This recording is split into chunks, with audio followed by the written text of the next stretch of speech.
He didn't care. He didn't care. And I would do anything for love. Yes, I would do anything for love. But I won't do that. Well, let's get started. But I won't do that. I'll get your fucking skirt off and chug that fucking beer, dude. Yeah. Let's get this fucking show on the road, bud. Come on, guy.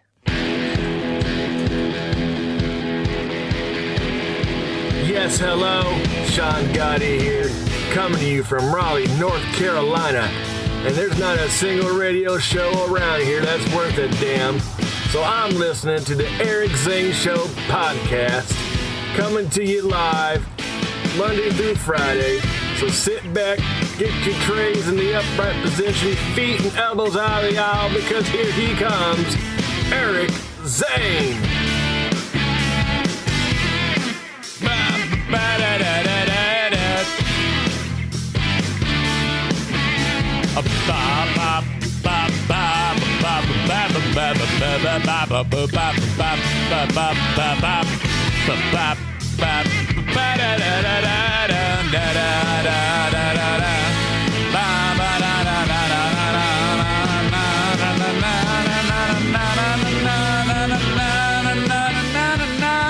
Welcome into the Eric Zane Show podcast, my friends.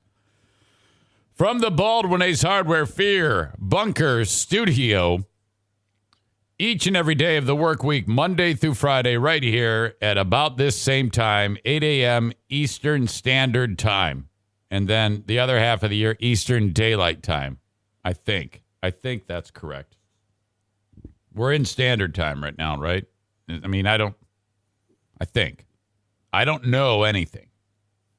But welcome into the Eric Zane Show podcast. So glad you are here. See, I've already screwed something up. I don't have an audio file rolling. Probably a good idea to have that rolling, because I need the audio. I made an appearance this morning on the radio on the Anthony. Wait a minute. The show is called X's and Bros, which is a pretty great name for a show if you're talking sports. They talk about, hey, X's and O's. That's a reference to like drawing up a football play, I guess. But they call it X's and Bros, which means, it's guy talk, sports. Anthony Bellino is the name of the gentleman who does that show. He's also a public address announcer for various entities in and around the great state of Michigan. He's part of this Michigan Sports Network, which is operated by a gentleman by the name of Marty Boer. I call him Marty Boomer.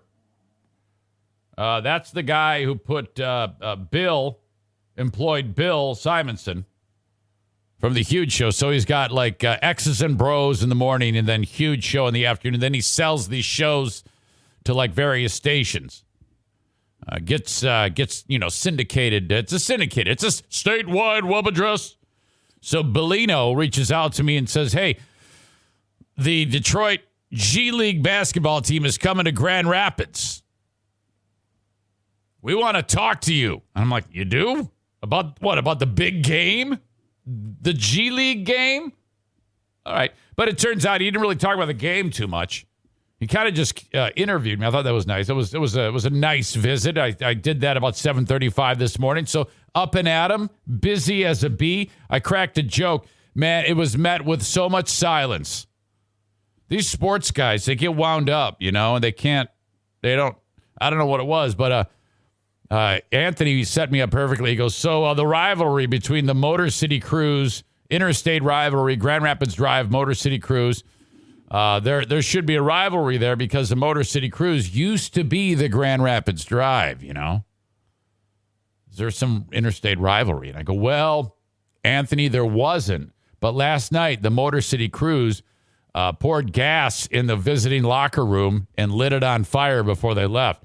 And this is the response to that. And I'm like, I'm totally kidding. Oh, wow. Well, we were going to say, huh? Okay.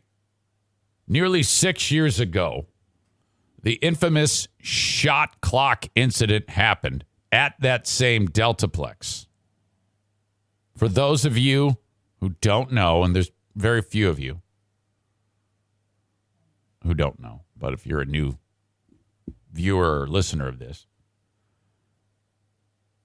I went ahead before that game to the Olive Garden, ate dinner with my brother Norman, who bored me with long-winded conversations about all of the women that he's sleeping with post-divorce. I then drove to the Deltaplex. As the game was getting started, we learned that the shot clocks were malfunctioning. One of two worked, but still, what's the problem? Well, now I can see one of the shot clocks counting down, but the other one is not.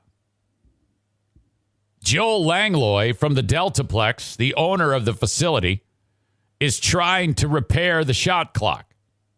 He is not successful. The ref comes up and he goes, "You!"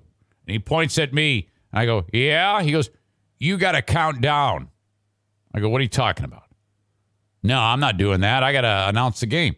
No. You got a new job. When the one shot clock that works hits 10, you got to go 10, 9, 8, 7. So now that's funny. And so the play is over to my right for half the time, and I'm staring. I'm the only guy in the joint looking at the one working shot clock. And a lot of times the team will take a shot, it'll bounce off the rim, and then the shot clock will reset. So then I have to start. I'm just sitting there looking at it. It's all that my job was to stare at the fucking clock. And if it gets down to 10 seconds, start counting that shit off. Okay, that's funny. I tell it as such, the same way I just told it, minus the swear words, on the radio the following morning. And when telling the story, I'm dogging Joel Langlois for having shitty shot clocks. And in the course of describing it, I described him as having dungaree jeans. You're sitting there stumbling around with your dungaree jeans. And that was pretty much the extent of it. It was a bit. After I got suspended, I remember Steve saying, "You got too much of a temper." I was like, "Well, hey, it was a fucking show. It was a bit. God damn it! What do you pay me for? This is my job." Because fucking Joel calls my boss and says, "I did not like that." Well, all right. On that Friday, I remember Russ comes in, squarehead Russ, and says, "Hey, I think we're going to have a problem. I heard you talking about Joel." I go, "Yeah, so?" "Why, he's going to get mad about that." I go, "Again, so? So what? It's not like I said he's a rapist, for God's sake. I didn't say anything terrible." No, that was it, man. Now, Joel was not pissed. He was annoyed. And then he said, "I didn't want anybody fired. Come on. I was just saying, knock it off." And I said to Russ, "This is now no longer Joel's fault. It's Russ's fault. They fucking wanted me gone. Okay? They were tired of me. I was the dark cloud. They wanted me out of that shithole. So this was the big moment to save the cash. So they made me twist in the wind for a week. Nobody, it was horrible. That's it. You're fired." So fast forward. Last night, the game starts. We're 3 seconds into the game. Ref blows a whistle. What's up with the clock? The clock is wonky and the shot clocks are wonky. They're not talking to each other. They're supposed to talk to each other. They're not talking to each other. I'll reset it. Start it over again. Nothing.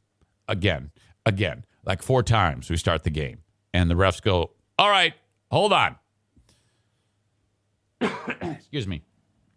They take everything apart in the score box or whatever the hell it is, and you got various people come in. It's like too many cooks,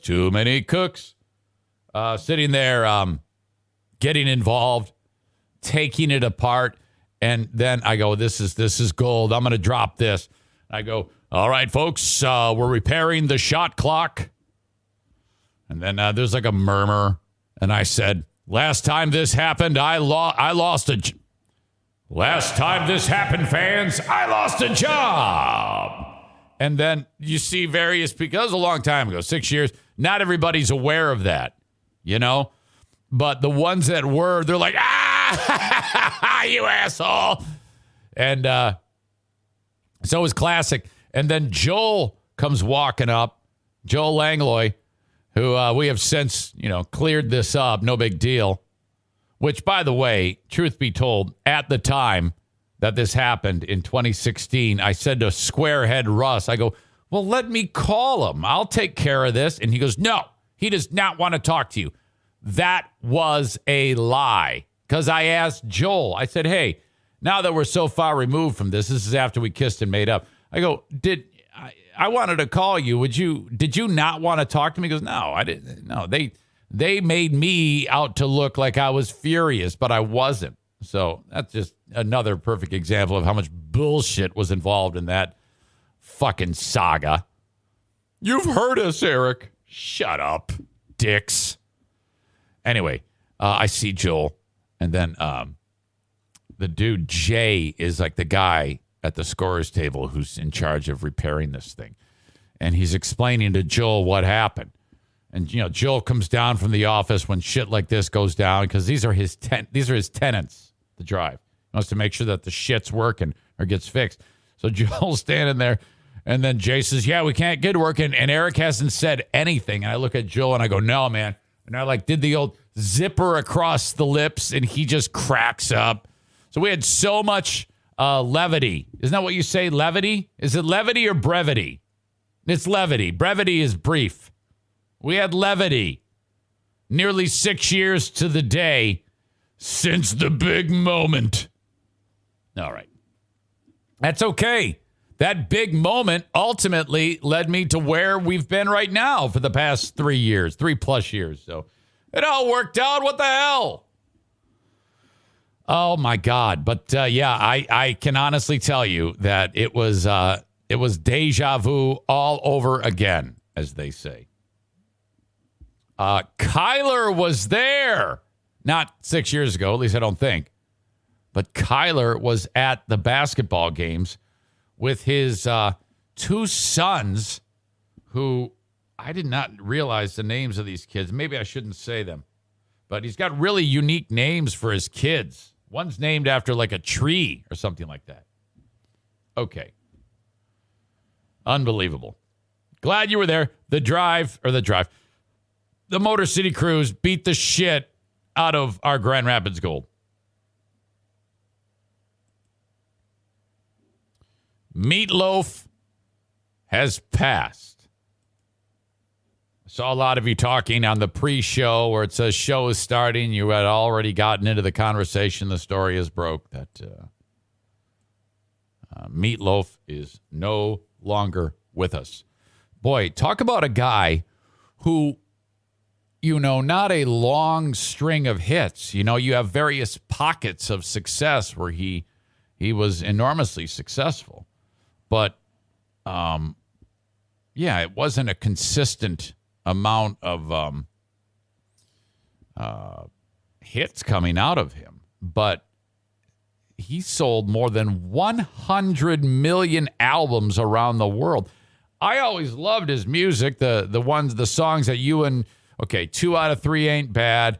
Paradise by the Dashboard Lights. And I'd do anything for love, but I won't do that. And then, was there another one that I remember? I don't think so. What's the track list on Bad Outta Hell? That was the big one. Let's see here. All Revved Up Yeah, all revved up with No Place to Go. Isn't that what it's called? Yeah, that's it. A lot of like, and you took the words right out of my mouth. That album had a ton of hits on it. It was a massive, massive success.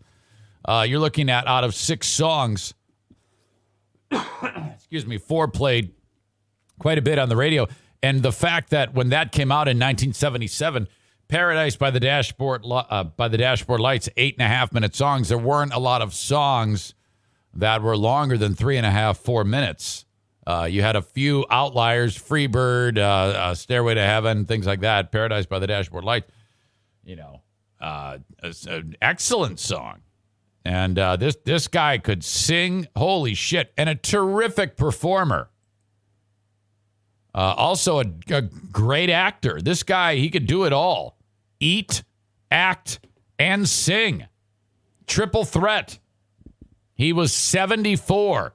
Our hearts are broken to announce that the incomparable Meatloaf passed away tonight with his wife Deborah by his side. Post published on the Star's official Facebook page early Friday. Cause of death still unclear. Real name Marvin Lee Aday. I had no idea that was his real name. 6-decade career, music and film industries.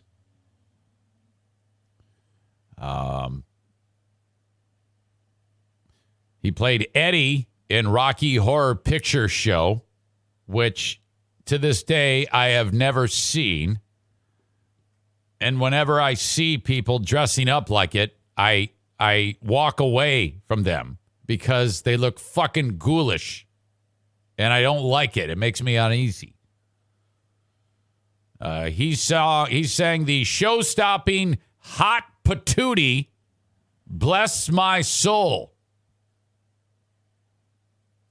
Surrounded by loved ones, including his daughters, Pearl and Amanda, Grammy Award winner, born in Dallas, Texas, appeared in more than 65 films.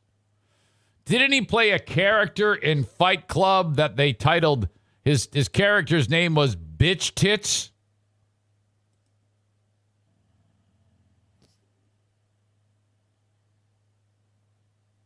Amanda says, what? She says, I lost my virginity to Bat Out of Hell 2. Thanks for making us all puke.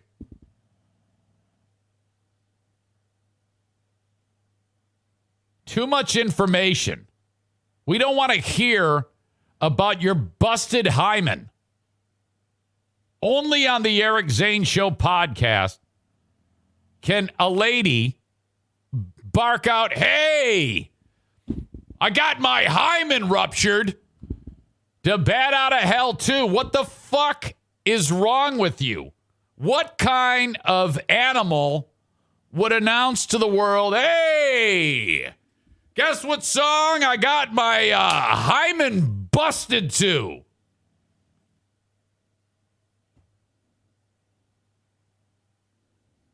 Now, Dean, wow. You guys are way more ruthless than I am. I was just saying too much information. You guys don't need to take the type of shot like Dean took with, wow, someone actually had sex with her. You can't, that's not fair. I know lots of people that would like to have sex with Amanda. Shut up, Dean, you fucking asshole. Dean, let me crack the jokes. All you're going to do is get yourself in trouble and possibly killed. Let's see. Where was I?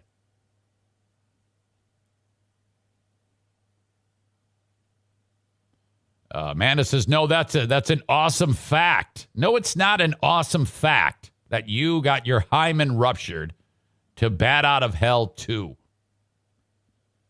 Concerning Rocky Horror Picture Show, Kate in New Jersey says, what? It's such a fun movie. I've never seen it. I never have taken the time.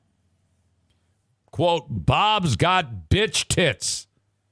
Concerning our pal Meatloaf in Fight Club.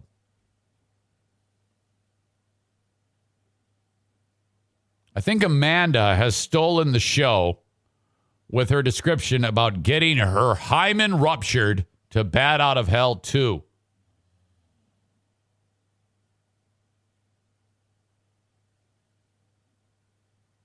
Nick says, I want to put my brain in a blender after reading that.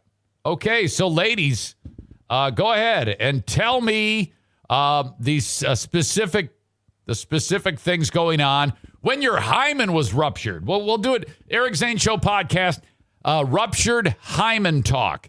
It sounds so much worse when you say ruptured hymen. You know? Some of you ladies ruptured your hymen before you had sex. Maybe you rode a horse or something like that, and then you're like, oh, fuck, ow, that hurts. All right, this is all too much. This is all too much information, and I blame Amanda. This is all your fault. Let me get back to talking about Meatloaf. Yeah, we can add this to the NBC News article. Amanda, sweet lady in West Michigan, had her hymen ruptured to Bat Out of Hell 2. Rest in peace, Meatloaf.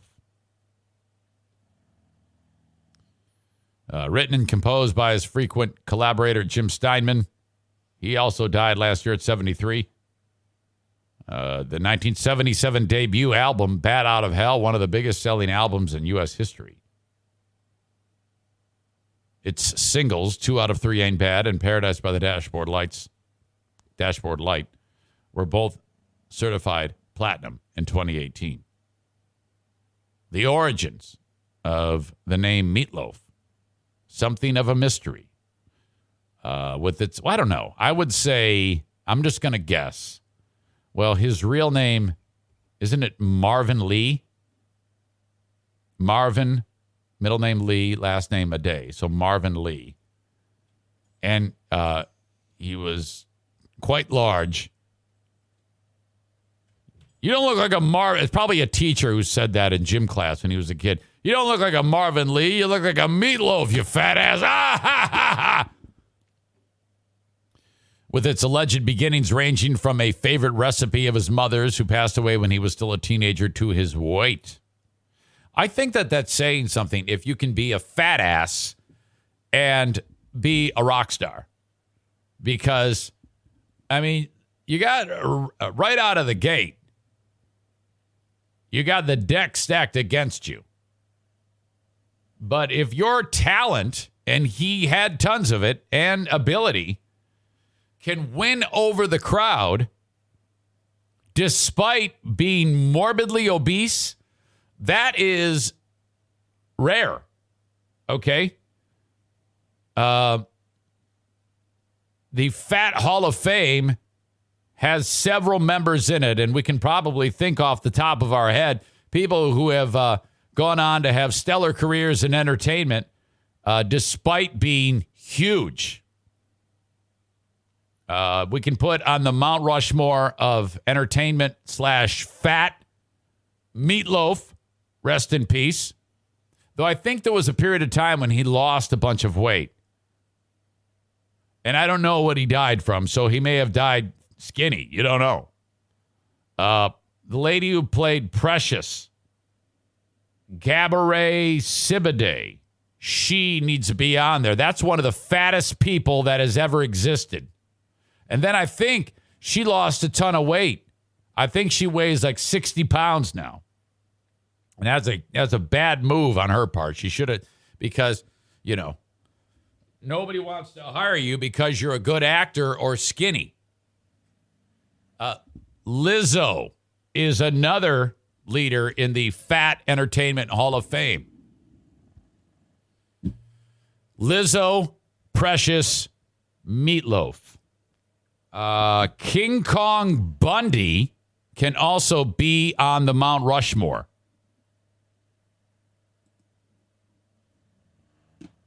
Adele was, but she lost it all. Why men great till they gotta be great? I love that song. All right.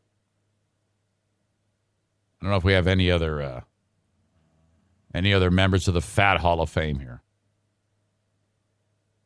James Gandolfini, nah, not big enough. Just not big enough. Come on now. He lost a bunch before Fight Club. Then they made him wear a fat suit. Oh, my God. And he sang on a Ted Nugent album. Okay. Rest in peace to Meatloaf. Dead at 74. This show, you can watch it each and every weekday morning right here on Twitch. Twitch.tv/Eric Zane Live. Whether you watch it at this time, live, every day or not, can you please do something that's completely free and easy that helps your old pal Eric Zane? That is, follow me on Twitch. Just go to that web address, twitch.tv/Eric Zane Live, and click follow. And one more thing. If you have Amazon Prime, there's a button there, a big red button that says Twitch Prime. Click that and fill out the info, because that is a free subscription to my page. Please do that. Thank you very much.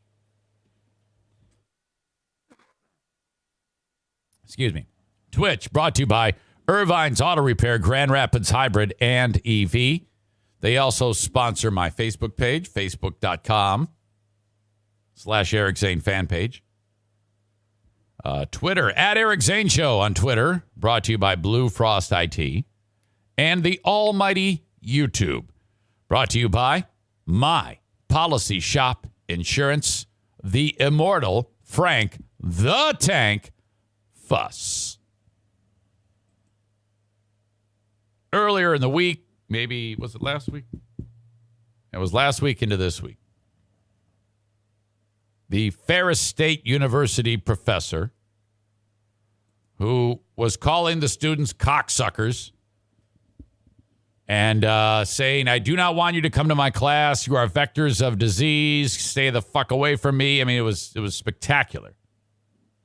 That is Professor Barry Meller.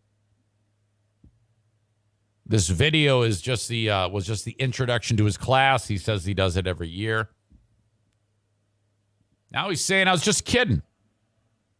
He was suspended, and then he said, I'm going to sue you if you don't let me come back to work. Uh-oh. See, Stevie just getting in here. Stevie, of course, longtime friend, viewer, listener, so sweet. Massive fan of the Rocky Horror Picture Show. The Duchess just breaking the news to her that Meatloaf has passed. Stevie, I'm so sorry that you're hearing this news. I'm so sorry about that, because she's like a massive fan. This is a huge deal for her. So I'm sorry. Sorry about that. You should know, though, that in order to make this full circle, Amanda has revealed that some guy destroyed her hymen to Bat Out of Hell 2. She revealed that on the show.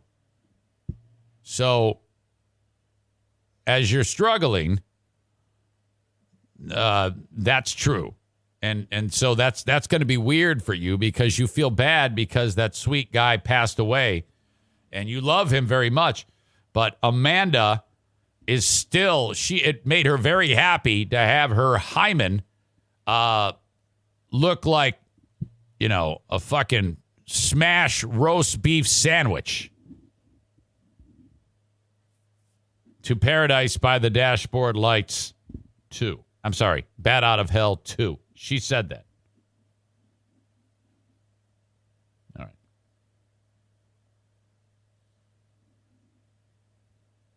Where was I?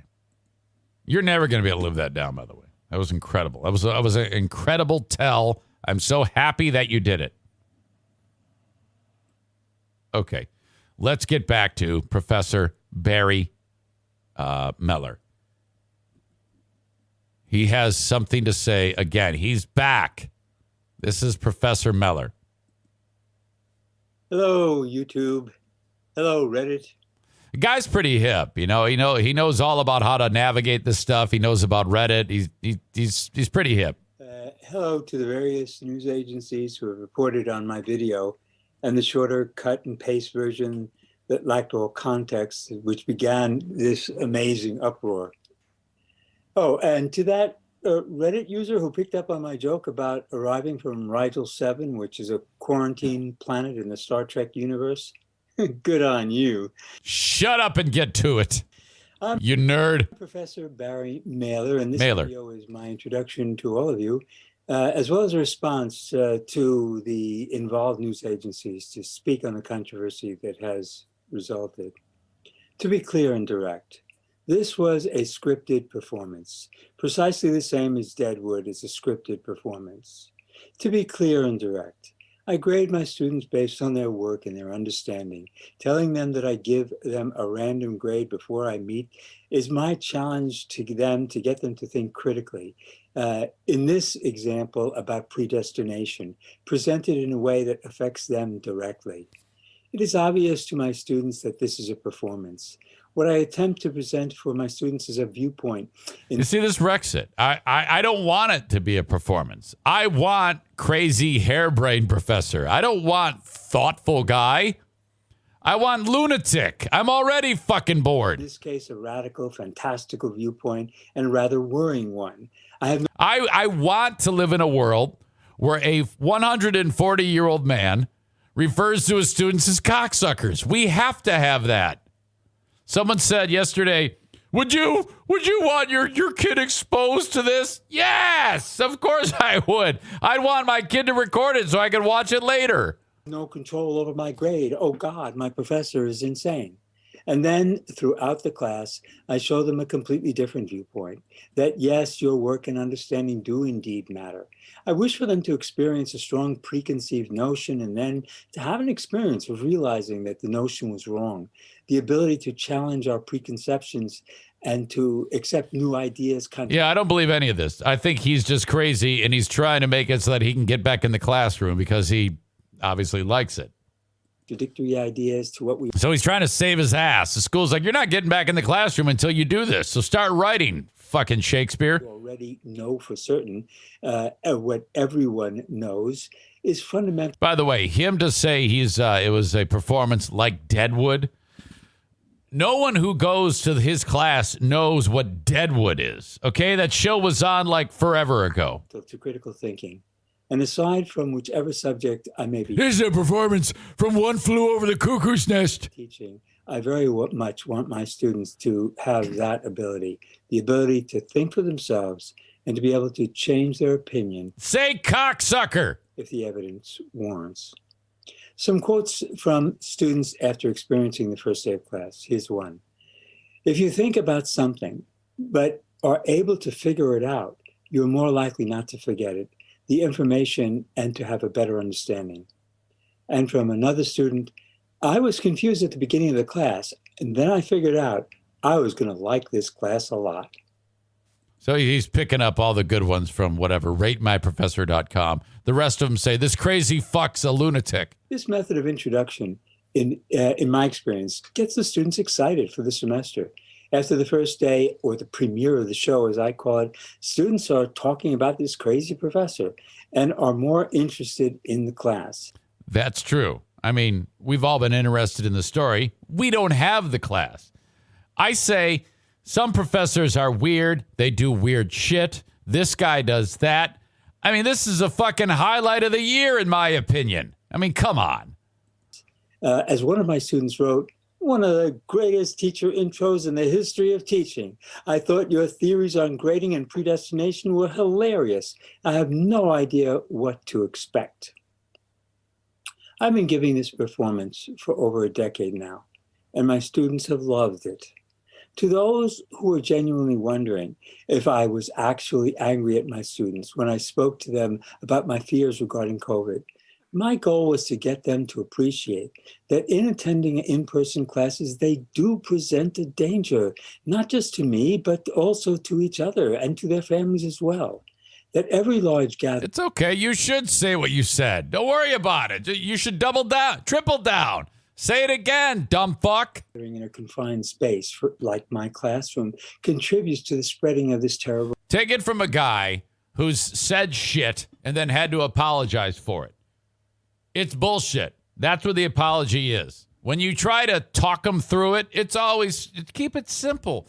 This video should be, hello, class. I'm here to tell you that I stand by everything I said. Fuck off. That's all he should say.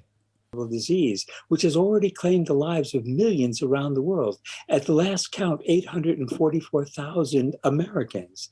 More American lives than were lost in the Civil War. More American lives than were lost in every other war in our nation's history combined. A current Ferris PhD student wrote, I'm a third-year pharmacy student at Ferris. While I never took any of your courses, I'm sure that I would have thoroughly enjoyed your class. Your controversial intro video was hilarious and engaging. It left me wishing that I was in your class. He further wrote, I also agree with your statements regarding... This is the equivalent of me doing a Facebook video after getting fired and reading all the positive comments about me. Regarding COVID. My dad will be turning 71 this year, and my mom 66. And I related to your statement on the students being a vector for disease, even though it was tongue-in-cheek. In my pharmacy class, there are anti-vax students. How is that allowed? It wasn't a joke. You believe that. Now, don't piss on my leg and tell me it's raining. It's okay to feel that way, man, but don't puss out about it. People who will be practicing pharmacists in a year and a half are against vaccination and don't take COVID seriously. That's what this is about. That's what this whole thing is about. Extremely disheartening. I see my parents... That's the snake in the grass. ...very infrequently now because of the worry of bringing back COVID from a classmate who just had to go to a packed bar. Well, boo-hoo. It's happened to everyone, okay? Deal with it. And this is just one example of why I'm speaking in such a vehement way. The policies of this administration to require in-person teaching in combination with not requiring vaccinations this is the problem for anyone is a combination of policies that places profits before people and sends the clear message to students and faculty alike.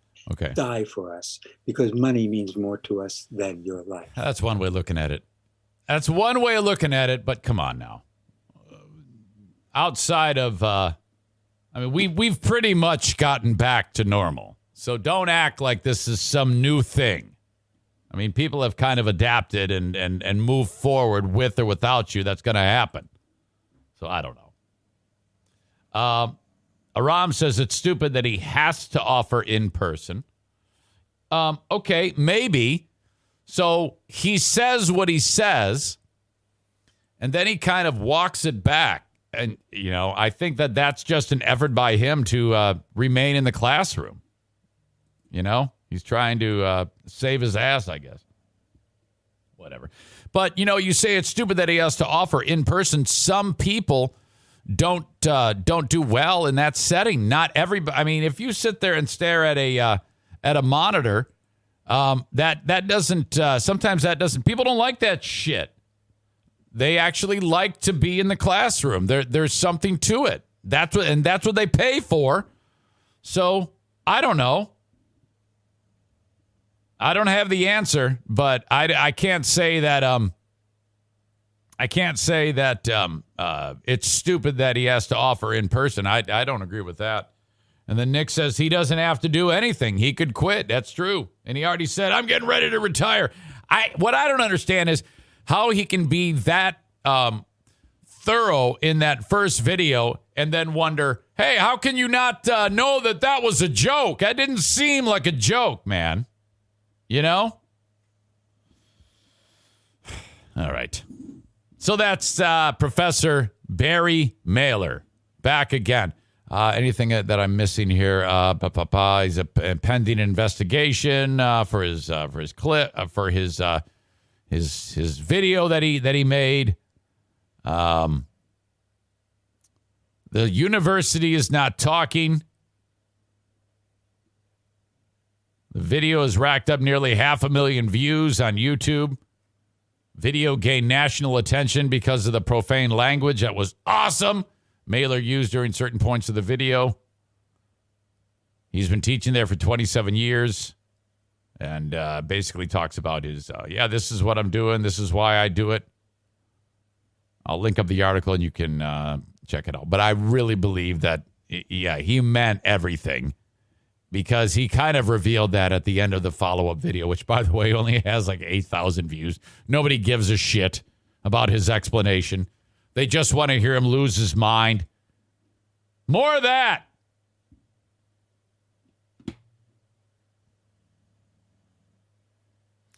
Wings Guy 71 writes, I believe him as much as I believed Trump was joking about injecting COVID patients with bleach. Correct. Trump was not joking, and this guy was not joking. Aram says a high-risk person like him should get an exception. Well, again, he doesn't have to teach there. And besides, he's got the fucking helmet. He's covered his ass with the helmet. I'll go halfway. The school can pay for the helmet. How does that sound? Fuck that. Get your old ass in the classroom. Or make more videos of you calling people cocksuckers. That'll work too. None of this explaining yourself bullshit. Okay? Folks, if you're enjoying the free podcast, thank you very much. I appreciate your time so much. It is paid for by the sponsors. I do a second podcast every day. In fact, yesterday was fun. On Patreon, it was the story about an Alabama community known as Brookside. Small, 1,100 is the population community that has intentionally beefed up their police force to just pull people over, whether they've done anything wrong or not, give them a ticket, and then you say, you don't like it? Take it to court once a month. You can head over to the city hall and fight this with the judge. So then, 3,000 people show up there in line, and then everybody goes, what the fuck? I'm just going to pay it. Fuck this. And they have just had a unbelievable amount of cash windfall in this small town called Brookside, just north of Birmingham, Alabama. Well, on the Patreon yesterday, and I'm not going to share this here because it's for the Patreon people, I called the fucking police station. And first I got the secretary for the mayor, and an amazing thing happened. And then after that ended, and I don't want to say anything that'll tip off what happened, I called back and got a dispatcher, even though it was a non-emergency line. It was really weird. That went south, not as bad. And then I made a third call, and all right, you must hear this. My Patreon members really enjoyed it, and I think you need to hear it. All right? And I did that on Patreon yesterday, and I would like you to hear it by signing up. While the free podcast is powered by advertisers, the Patreon is powered by people's dollars and cents. Thank you very much. You were the first indication that I could do this for a living when you signed up for my Patreon. So Patreon, patreon.com/Eric Zane, ERICZANE. And first I was like, hey, I'm going to play that for the free crowd. And I was like, no, fuck that, man. These people pay for this shit. This is between us and them. So if you want to hear it, you got to hear that phone call. It was, I'll just say it was a lot of fun. I'm not going to sit there and brag about my own phone call, but the audience really, really enjoyed it. And I remember because they told me. Melissa says it was epic. There is a moment that I will reveal every time I say, hello, I am Eric Zane from the Eric Zane Show podcast. There's always no response. It's just quiet. And Jason Mays says, I always love it when he tells people he's calling from the Eric Zane podcast because it is always the same every time. They're like, who the fuck are you? Wings Guy 71 says, just play it. Show people what they miss. Absolutely not. No way. You must hear it. So for $5 a month, you get a monthly subscription to all of my audio, new and archived. $10 a month, audio, video, archived, live streams. All there on Patreon. You must check it out. If you've ever wanted to be like, hey, I really want to help out the show, I'm going to subscribe to Twitch Prime, and I'm going to help out Zane on the Patreon. I give you a ton of material, 15 plus hours every single week on the Patreon. Amanda, who is a member of Patreon, she says, well, screw this. I'm going to go listen to that right now. No, don't do that, because, you know, if something pops on this show like your cherry a number of years ago, I want you to talk about it. What's next for you, Amanda? You've already revealed when somebody, I don't know who it was or if it was a machine that did it, ruptured your hymen. What are you going to do as a follow-up? And I don't want anybody to cringe at that. I didn't offer that information. She did. She writes, he was 24 and I was 17. What's next? Are you going to describe the first time you had two in your keister? My God.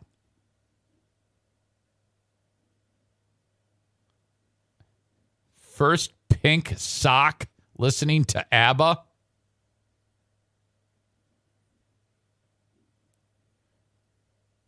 Wings Guy 71, thinking similarly, says next we'll hear about when she popped her brown cherry.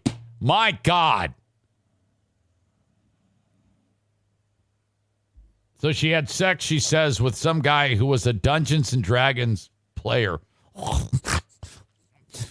I'm going to hit you with my cleric's wand. I'm going to rush you. I'm going to rupture your elven force field with my cleric wand.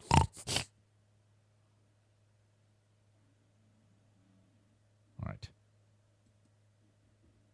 Cannot believe it. We're already 47 minutes, and this thing is already off the rails. Brett Ernst is in town this weekend, all around West Michigan, in the various full house comedy venues.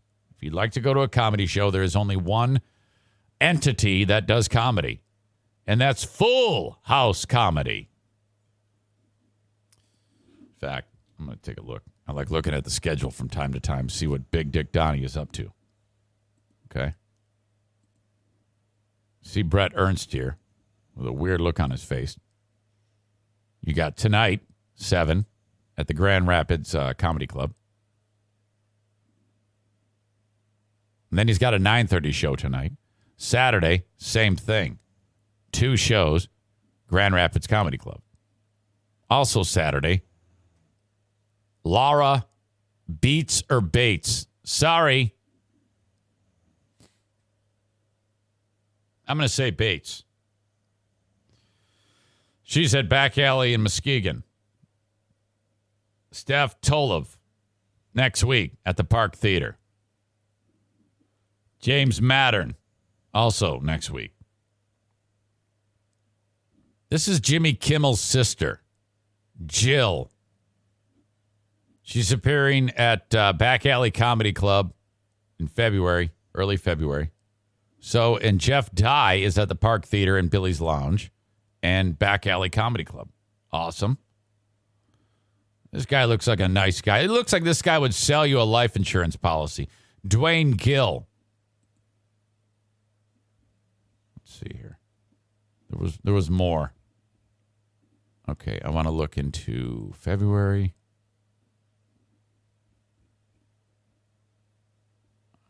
Steve Trevino, Mike Cannon, Robert Kelly,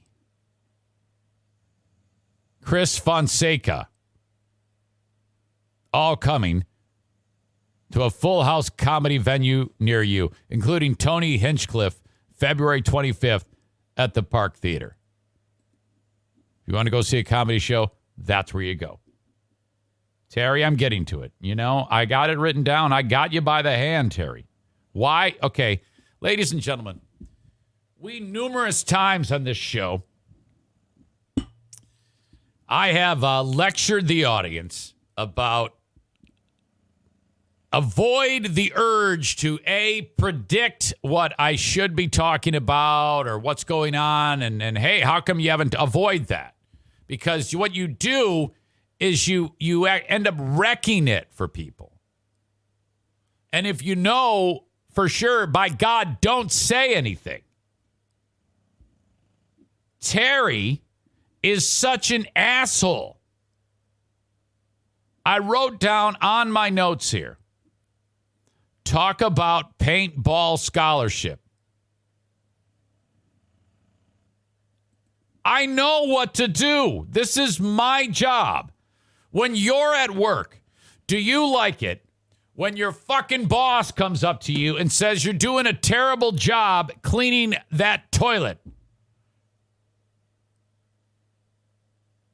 Or tries to tell you, let's say a worker at the let's say a patron at the convenience store comes up to you and says, "Yeah, you're not making the coffee right. Let me do it for you." You're fucking pissed off.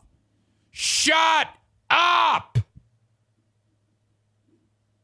I say this to everybody. Maureen got it earlier in the week. You're getting it now, you fucking Neanderthal. He writes, tell the people about the 2 paintball scholarships. I have to get to work. No, I'm not telling him shit. Fuck off.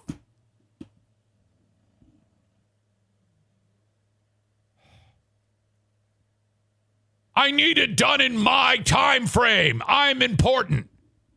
Of course. Of course. And fucking Melissa, that skank, she's always like, it's great because then he rages out. So I'm like a goddamn monkey to you people. Yeah, get mad, fly off the handle, get pissed off.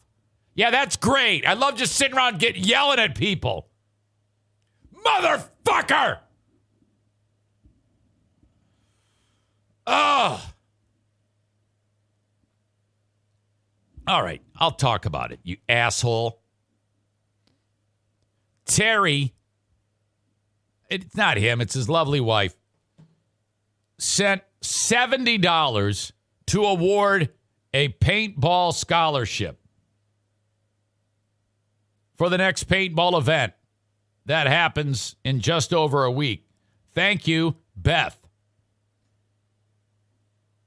So, this is how I'm going to do this.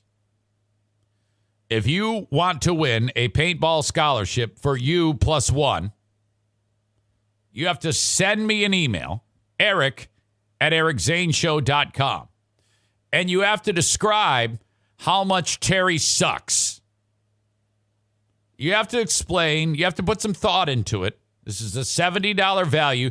Terry gave it to us. Actually, Terry's wife gave it to us. Terry doesn't have a job. Okay? Send me an email about how Terry has sex with animals, is a loser, is turned on by children, and shit like that. Send it to me, eric@ericzaneshow.com. I will choose the best one, and you get a paintball scholarship. All right? eric@ericzaneshow.com on the Shoreliner striping inbox. Terry, I actually am quite happy with this because of your wife's kindness. It has allowed me to be able to have a little bit of a little more content about this. Otherwise, I would just be talking about it. So it ended up working. So I applaud you for that. But motherfucker, eric@ericzaneshow.com. Aram says, Terry, apologies on behalf of the show for that reaction. Yeah, you don't work here. Shut up. Now I'm in a foul mood. All right. Damn it. Pain in the ass. Where was I? God bless Irvine's Auto Repair, Grand Rapids Hybrid and EV. You know, hold on a second. Every time I do this, I then realize how helpful the person has been. Terry, you realize you and your lovely wife, Beth, have sent really sweet care packages to my daughter of those rocks that you guys collect. What are those things called again? Gems? Diamonds? You send my daughter all sorts of rocks and diamonds in a box. And so, I mean, it's one of the kindest things in the world. And so this is very conflicting to me because I'm having a fucking temper tantrum for you bossing me around on my show. I got out of radio so I could avoid, well, I didn't really have a choice, but everybody bossed me around there too. Kind of. I kind of bossed everybody around. I can't even get behind that bit. All right. I love you, Terry. Now, you see, that's how it is. I always like rage out and then I feel bad after it kind of settles down. I don't know.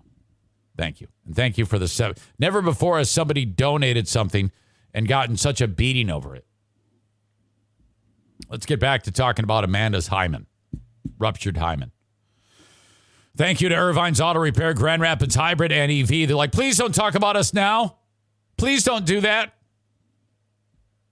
Irvine's Auto Repair, Grand Rapids Hybrid and EV in West Michigan. Get your cars repaired there. The absolute best.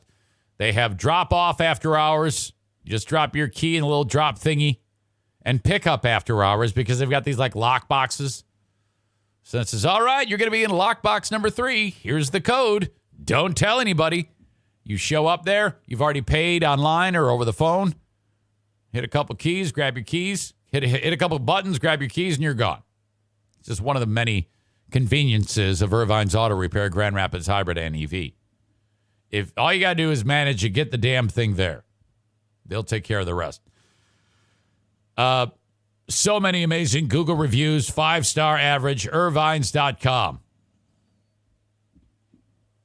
I met with Joe Martinez yesterday, pillar of the community, and we talked about a new nonprofit. Well, not a new nonprofit. It is a nonprofit called Well House that you will be hearing a lot from in the upcoming days and weeks. Joe has a pal named Jennifer who's on the board of Well House. And they make affordable low-income housing, like homes. They buy homes, flip them, and then they make people who are down on their luck, help them get into them. And they want to flip more houses. Joe is involved because he takes care of the heating and cooling for these homes, make sure that they are in good working order. And he dealt me in to see if I would be willing to get behind their effort and I go, well, of course I'll get behind this. This sounds terrific. So they're like asking, would you be in? I'm like, yes, of course. All you got to do is ask. Just ask me. I'll take care of the rest. So thank you, Joe, for introducing me to those folks. If you want to help Joe for anything, heating or cooling, this is who you call. And I've said this many times, and it's worth mentioning again. Let's say you're going to do a new install, a new furnace, or a new air conditioner, or both. That's a big deal. Do this. Call 2 other companies, have them come out, interact with them, talk with them, get the estimate. Don't tell Joe that you've done this. I like this to be a surprise. Then reach out to him, 616-516-8579. And say, hey, can you come? Don't tell him you heard it from me yet. Save that. Can you come visit and give me an estimate? And then he's going to give you the estimate. And more often than not, he will beat the other 2. But, and this is my favorite part. In the event that he does not, you say, so Eric Zane put me up to this. He said, you're beating these other 2. So I believe you're going to have to rethink your estimate now, senor. And he's going to go, ay, he did it to me again. That's awesome. That's when you drop the hammer on his Mexican ass. Here you go. Beat this estimate. And he will. Okay? That's the old Eric Zane bait and switch, switcheroo extravaganza on Senor Martinez. 616-516-8579. Hang on, I got a cough. Oh, my God, I'm having so much fun.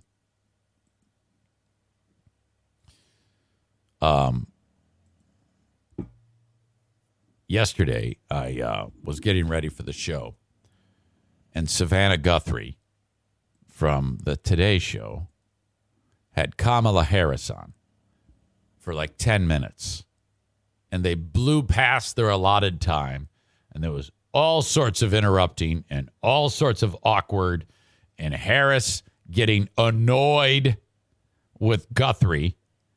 And, okay, let me set the table for you here. The night before, the dementia patient stood before America and blamed the Republicans for everything, which may be true, and I don't care. He also talked about the scenario in Ukraine, which I don't know if you realize this, but we have had a long stretch of peace with little dust-ups here and there along the way. But for the most part, we haven't had anything enormous happen in quite some time. On a scale of like a world war, obviously. This could. When countries start invading, that's not that different at all than what Germany decided to do at the onset of the European theater of World War II. Started with the invasion of Poland. Russia amasses 100,000 people at the border of Ukraine. Ukraine is like, all right, well, we're going to dig in. It's actually trench warfare, like World War II or World War I style of trench warfare there. And you got all these Ukrainians, and they're mobilizing as much as they can. Also a formidable military, but without question, more might for the Russian military. And Russia's like, no, we're just hanging out. And Biden's like, hey, trying to figure this shit out. Well, in that speech the other night, Biden suggested, and Guthrie says the quote. So I'm not going to try to, I'm going to paraphrase it now, but then she will say it correctly because I'm going to play it for you. Because this is fucking awesome. Biden alludes to, well, if Russia goes in and gets a little bit of Ukraine, that will warrant some response, but not a big response or something to that effect. And so that tips everybody off in the world as, well, wait a minute. Are you giving them the green light to go get, I think she described it as a bite of Ukraine, of their land? And, I have no idea why Russia even wants to go in there in the first place. Do they want the land to be able to utilize the natural resources, which happens all the time in land grab warfare moments? Who knows? But Ukraine is like, fuck you. This is ours. Go fuck yourself. You're not coming to take our fucking land. And there's Ukrainians all around the world who are like, well, wait a minute. If Biden is sitting there saying one breath, we're going to do everything we can to make sure that Russia does not do this, and there will be severe sanctions against Russia if they do even put one toe into Ukraine. And then Biden gets in front of the world and says, they might take a little bit of it, and that's a mixed message, and that's kind of fucked up. So Guthrie has Harris on. Now, why Harris? Why not Biden? Because Biden has dementia. That's why. Okay, let's get into it. Harris comes in. She's got a nice smile on her face. You can see that. She's all ready to go. And she's like, okay, I'll talk to you, Savannah. And the White House is now thinking, fuck, because from the moment he said it up until this interview that happened yesterday, The White House is like getting bombarded with people saying, well, that's an absolute fucking mixed message here. What are we to do with this? Okay, let's get into it. Vice President of the United States, Kamala Harris. Madam Vice President, good morning. It's good to see you. It's good to see you, Savannah. Thank you. Well, let's just start right there with Ukraine. The president was pretty clear. Russia will be held accountable if it invades, and it depends on what it does. It's one thing if it's a minor incursion, and then we end up having to fight about what to do and what not to do. Did the president essentially give the green light to Vladimir Putin to take a piece of Ukraine, to take a bite out of Ukraine? So, Savannah, first of all, I will tell you that Okay, she's already fucking it up. All she has to say is, no, that's not what he meant. But she does the long political answer. every morning start my morning and my day reading the Presidential Daily Brief, the PDB, which contains classified information about threats to our national security and hotspots around the world. I am often in the Situation Room. Okay, now think about all these words that she's saying. And again, the question was, is the president giving a green light for Russia to take a bite out of Ukraine? And this is what we get. With the leaders of our military and our intelligence community, and of course the President of the United States. And on the subject of Ukraine, I will tell you that the President has been very clear, and we as the United States are very clear. If Putin takes... Okay, Guthrie's trying to interrupt because while Harris is saying he's been very clear, he has not been clear because 12 hours earlier, he said the opposite. ...takes aggressive action, we are prepared to levy serious and severe costs, period. And I will tell you that part of the posture that we have taken is grounded in the respect and the value we place in sovereignty and territorial integrity. Madam and in Vice particular, President, in this case, I'm sorry the to interrupt. sovereignty and territorial integrity of Ukraine. Of course, and so I'm we so are sorry very to interrupt, clear, but and it is less than clear because 30 minutes after the news conference, the White House press secretary had to actually clarify the president's remarks. Savannah, Okay, say what you want about mainstream media and this and that. She just fucking dropped the hammer. She just dropped the hammer. Holy shit. She interrupted the fucking vice president. We have two titans going at each other with claws out.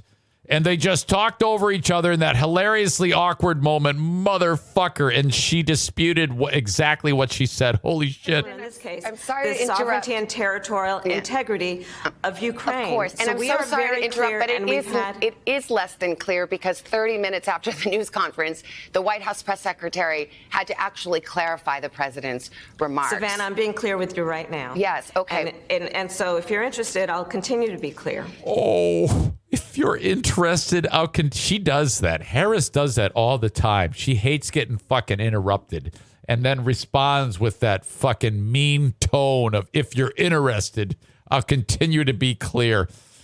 Well, yes, maybe, but I think Harris needs to say, he may have said that, but that isn't what he meant. She needs to actually say that, but she's not going to say that. Remarks. Savannah, I'm being clear with you right now. Yes, okay. And so if you're interested, I'll continue to be clear, which is that we have had direct conversations through various levels of diplomacy with Putin, with Russia, and most importantly, with our allies and partners, including our NATO allies and partners. We are clear and have been clear for quite some time. You weren't, you fucking asshole. Your boss, the dementia patient, said, well, go ahead, take a little bite of Ukraine. That our first approach and priority and preference is that the issues could be resolved diplomatically. We have also been clear and continue to be clear. No, you haven't. That if Russia takes aggressive action, it will be met with severe costs. Is aggressive period. action, let's be clear, because Yes. Everybody's trying to be clear. there are Let's 100,000 do that. Russian troops amassed at the border with Ukraine, and people there are hanging on the president's every word. Is there any amount of land that Russia could take that the president would turn a blind eye to, not issue those, quote, severe sanctions he's been threatening for that massive full-scale invasion? Guthrie has now changed course. She's coming around to flank with the same exact question, the same exact thing. Our interpretation of any country, in this case Russia and Vladimir Putin. You see, this is a long interview, but it didn't have to be. All she has to say is, no, he fucked up. He's a dementia patient, so he's an idiot. I'm in charge. By the way, some of you guys, like Patriot Nick, he only refers to her as Vice President knee pads. Yeah, okay, we get it. She sucked a lot of dick. So what? Would you just shut the fuck up for a minute and let us have fun with this? That was a long time ago. So she likes dick. Big deal. So do I. Oh, wait a minute. I mean, my dick. Denying or violating the sovereignty and territorial integrity of Ukraine will be interpreted as aggressive action, and it will be met with a cost, a severe cost, period. The president said yesterday, among other things, that he thinks that Putin probably will invade Ukraine. Later, he said he wasn't sure, but he said he probably will go in. Is that, for all intents and purposes, acknowledging that this threat of severe sanctions that the administration has made is having no effect on Putin, that he's actually not deterred by it? Well, The only thing she can say here is, well, you'd have to ask Putin. But this is her answer. I'm going to psychoanalyze President Putin of Russia, but I will tell you this. It is clear to us that the decision is probably in his hands, and we are prepared to take appropriate action based on whatever he decides to do. The president also openly talked about division within NATO countries and NATO allies about what to do in the event of a Russian incursion. How damaging is that when the message that's being preached overseas at this moment by our Secretary of State and others is that NATO stands united? I will tell you, and I think your audience knows, Joe Biden has dementia. Has been working as the former head of foreign relations and as the former vice president and a senator in a role of leadership on foreign policy for years. One of the things he values most is direct and consistent communication with our allies and partners. Oh, yeah, right. Oh, I'm sure that they really look forward to talking to him. He's fucking talking about rubbing his legs in the swimming pool when he was a kid. Partners around the world. And in the year that I have been here as vice president, I have witnessed him continuously engaged in direct fill his diaper conversations with our partners and allies, and this is no exception. Before I leave this, I mean, Ukrainian officials reportedly heard these words from President Biden with alarm. I know the White House tried to clarify it and clean it up afterwards, but... You see, that's bullshit. That shouldn't have to happen. If you had a president that was worth anything, you wouldn't have to immediately, 10 minutes after the fucking idiot gets done talking, have to fucking fix it. Was the damage done? You can't unring the bell. Is Vladimir Putin likely to listen to a later statement from the White House press secretary or the words of President Biden? Oh, my God. What a great question. That's awesome. I'm telling you, I love her. I kind of have a crush on her. I will repeat myself. And by the way, I don't think Harris is hot anymore. And here she's getting pissed off again. I will repeat myself. Likely to listen to a later statement from the White House press secretary or the words of President Biden? I will repeat myself. And I'm Vice President of the United States. Oh, boy. Okay. Look at that face, by the way. Look at where I paused it. That is, someone screenshot that. Oh, man. That is. And the president and I work closely together, and I know his position because he has been consistent. I do not like her at all. In that regard. If Vladimir Putin and Russia takes aggressive action, it will be met with a cost that will be severe. Okay, what? What are you talking about? Sanctions? Are we gonna send troops? Are we gonna send tanks? Why? I mean, some would argue, why do anything? Haven't we as a nation gotten into some serious hot water time and time again, being the world police force? I mean, is that worth anything? Wouldn't it be refreshing just for once, some would argue, to say, Well, you've got 5 million people. Go defend yourself. Here you go. Have a great day. Let's talk about another comment the president made. He openly cast doubt on whether the 2022 midterm elections would be legitimate. He said it all depends, which is astonishing to hear a president question whether our elections will be legitimate. We've heard it before, but not from this president. Right. Is he really concerned that we may not have fair and free elections?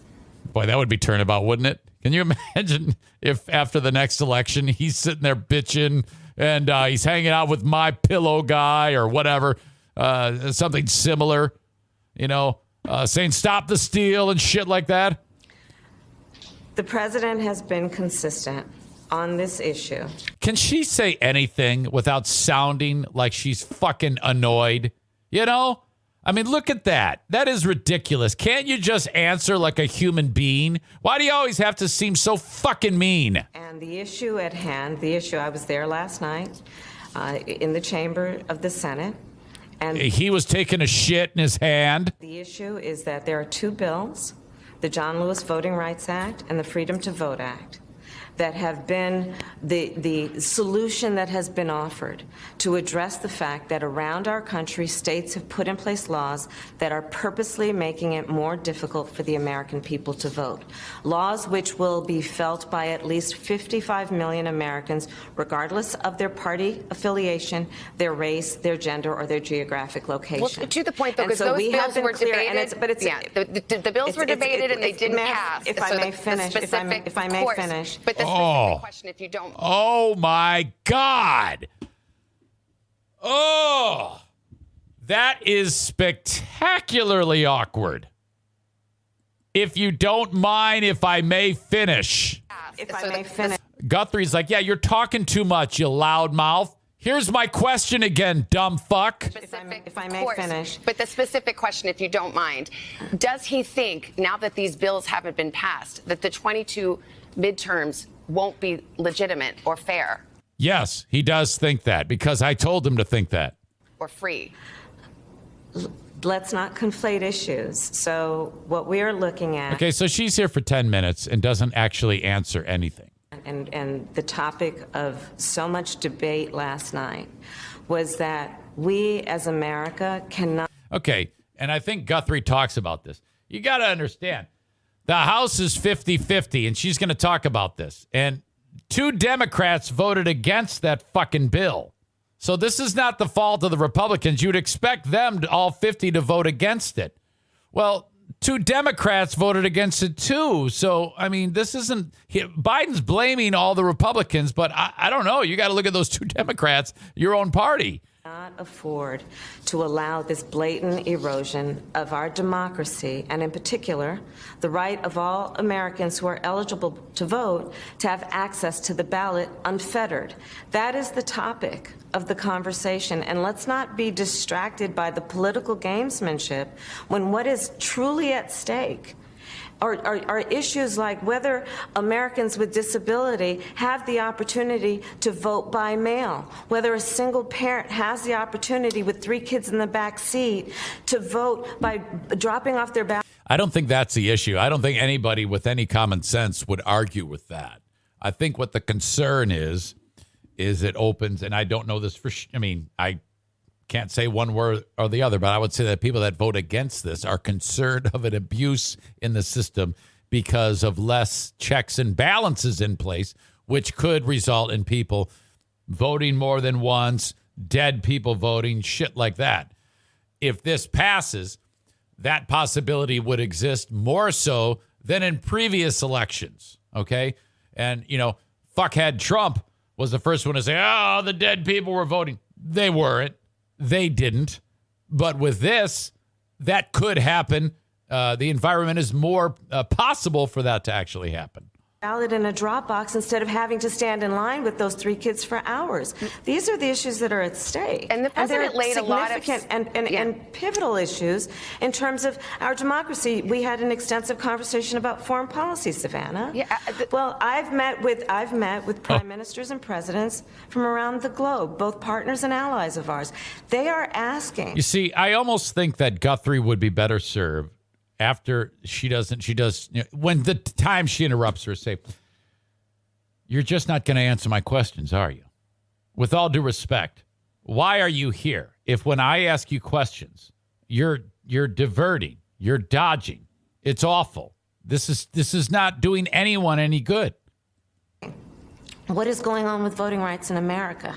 Because they look to us as a role model of what it means to be a democracy, and they are monitoring to wonder and question whether there is an erosion of our democracy. You're full of shit.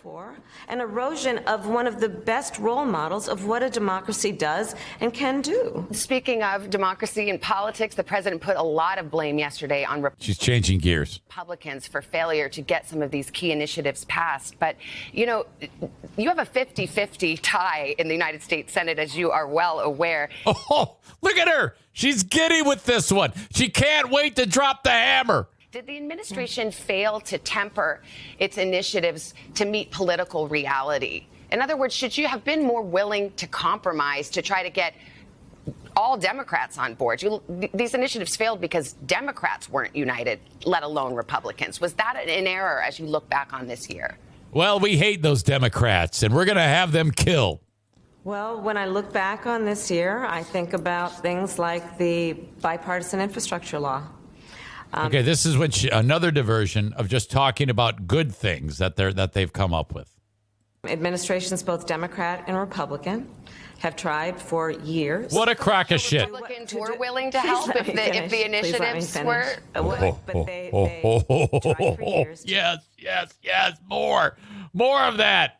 I love it. Republican have tried for years. Well, doesn't that show Republicans were willing to help if the initiatives were? But they tried for years to do what the American people. I would say, Madam Vice President, I'd let you finish if you weren't talking out of your fucking wide asshole, okay? All I hear is fucking diversion. This is a fucking game. I'm interviewing you. I'm asking you direct questions, and you keep talking out of your gape. And what the American people know is not an issue that should be thought of through a political lens. Things like upgrading our roads and bridges. Things like cleaning bullshit. out the lead Shut up. of America, because over 50% of children under the age of 6 are exposed to lead. These are the things that are part of the accomplishments that occur through a process of compromise, yes. But what ends up happening is that the American people benefit. Broadband in that law is going to be now more accessible and affordable to Americans around the country, from rural areas to urban areas. This was a fucking political stump. That's what this was. It started out with the president saying, "Hey, it's okay if Ukraine takes a little, or if Russia takes a little bit of Ukraine, I don't mind." And it turned into this shit. And he doesn't even know who she is. Harris, I am way out of time. Next time they got to give us an hour so I don't have to interrupt and you can go as long as you want. But we are out of time. I so appreciate the back and forth and you answering the questions. Thank you. Thank you. Thank you. You just needed 5 more minutes. Or C-SPAN. She and I, we should go on C-SPAN. You know, we can both go on as long as we like. Lots of news there. Lots of news. Lots to unpack. Okay. But me. Wasn't me. It wasn't me. Never responsible for Discover card. I love that song. Okay, hang on. All right. That was a lot, but I'm glad we got into it because such bullshit. My God. Oh, man. And here's the thing. I can honestly tell you that if I had to choose right now between Republican and Democrat, I'm voting Democrat. I have to vote for these assholes. What a pile of shit handed to us. Chris K says, kind of surprised she didn't hold up a sick puppy. Savannah, Republicans want to kill this puppy. And don't give me this, You should consider libertarian. Yeah, consider losing. That's what the L stands for. No. Oh, my God.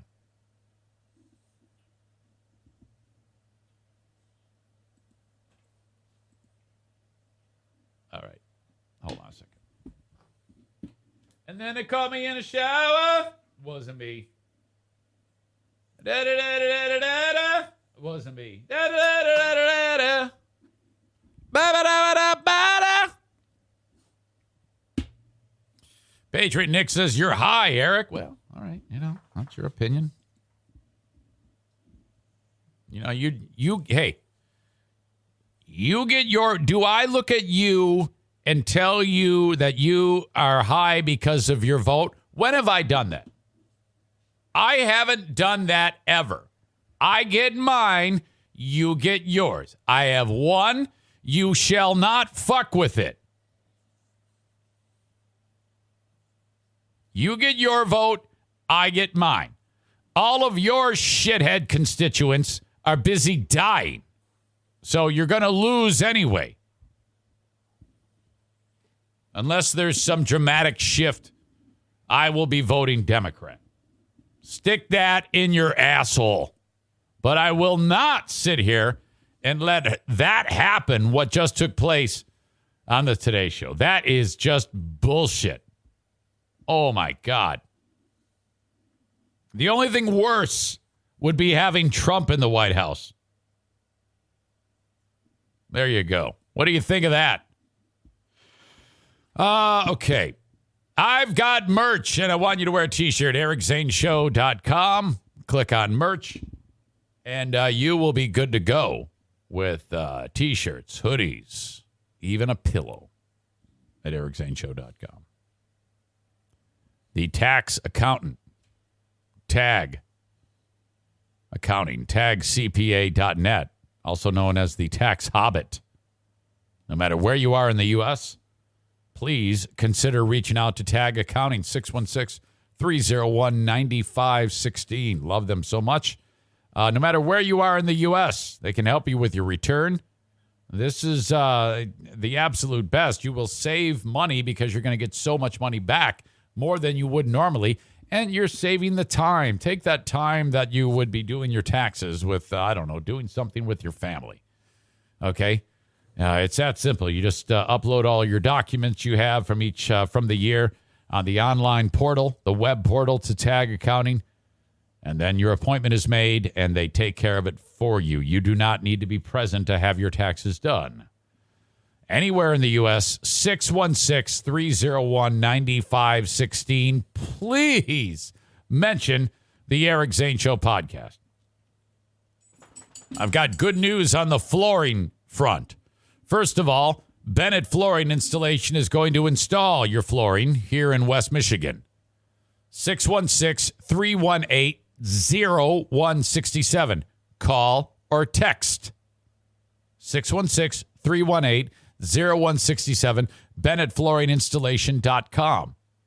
You rip up the old stuff. You buy the new stuff, and I'll tell you about that in a second. Bennett installs it. This is the most cost-effective way to have it done professionally. You'll do some of the work. They put the cherry on top with a finished professional product installed perfectly. Have them come to your house, measure the room, and they will give you one price that it costs to have that flooring installed. Please mention me, 616-318-0167. The flooring that I want you to buy is from Johnson Carpet One Floor and Home Discount Outlet. And I just heard from Kent, drop the E, add a U. He had a big day yesterday. Kent runs the discount outlet. His boss is Darwin, who owns Johnson Carpet One Floor and Home and the discount outlet. Two separate businesses under one umbrella, okay? The umbrella is the Darwin umbrella. Darwin's the guy who sits in the office and buys 53-foot trailers full of flooring, and then he buys so much of it, of the best brands, the most popular designs, carpet, laminate, tile, ceramic, you name it. So popular, he knows it's going to sell, so he buys a bunch of it, so he gets it for a lower cost, has it shipped to Kent, who then unloads the truck, works his ass off doing it, sets it all up in the discount outlet, and then you come in and you buy it off the display and you leave, okay? That's how it works at the Johnson's Carpet One Floor and Home Discount Outlet. You get it. There's no other price cheaper. I swear on a stack of holy Bibles, because Darwin's the guy who buys so much of it, you get this lower price point, okay? If by chance they don't have what you want at the discount outlet, go down the street to the main store, and they'll have whatever you want there. But start at the discount outlet, because they more than likely are going to have something that will suit your needs, and you're going to pay a lot less for it. I was extremely happy to see, this is music to your old pal Eric's ears, when I get good news from a sponsor. 11:17 a.m. yesterday. Can't drop the E out of you. Writes, hey, I just had some customer stop in and mention the podcast. That means they save 10% when they do that. And then he writes, tell Jason Mays so he can cry some more. Oh. Poor Mays. Guy had been advertising on the show for like ever, and he sold like an oil filter from JM Synthetics. And I wrote, wah. And then he follows it up at 3:30. Make that 2 today. Someone else came in. Thank you to whoever you folks are. I appreciate that. I'm going to start up a group conversation with you and Darwin about this, if you're one with it. I go, heck yes, return on investment. That's good, because Darwin's the one who pays your old pal Eric. This is how it works. I've told you this many times. I'm telling you about great shit from my sponsors. When the need meets you, because I'm giving you the information, when the message meets your need, then just do it. That's what these two did. Thank you. Oh, my God. Kent writes to Darwin and I. Just wanted to let you guys know I've had two folks in today mentioning the podcast. One purchased, the other walked out with a quote, but said it was way less expensive than what they thought it would be. Darwin writes, thank you for the update, Kent. I love this information. Yes, fuck yes. I wrote, awesome news. Thank you. I appreciate that. So that's what you do. Go see Kent drop the E out of you. I meant to get into the story yesterday about the news reporter getting hit by the car. Did you see this? Holy fuck. Oh, my God. Okay. Not sure where this was. Some community, anywhere, USA. Okay, West Virginia. Dunbar, West Virginia. Small town. This lady is the traffic reporter. It's been like bad weather conditions in Dunbar, West Virginia. Check this out. She gets run over by a car, and this guy doesn't know what the fuck he's doing here. He doesn't know what the fuck is happening as she gets hit by a car. This is her last week. She is okay. But check this out. And now we're starting to experience, unfortunately, in freeze thaw, we see this, water main breaks. Oh my gosh, I just got hit by a car, but I'm okay. I just got hit by a car, but I'm okay, Tim. That's the first for you on okay. TV, Tori. Woo! Tim. She just gets hit by a car, and Tim doesn't blink and says, well, that's the first for you on TV, Tori. He doesn't react. Look at this asshole. She just gets greased. Water main breaks. Oh my gosh, I just got hit by a car, but I'm okay. I just got hit by a car, but I'm okay, Tim. That's the first for you on TV, Tori. Woo! Tim. I'm okay. Yeah, that's live TV for you. It's all good.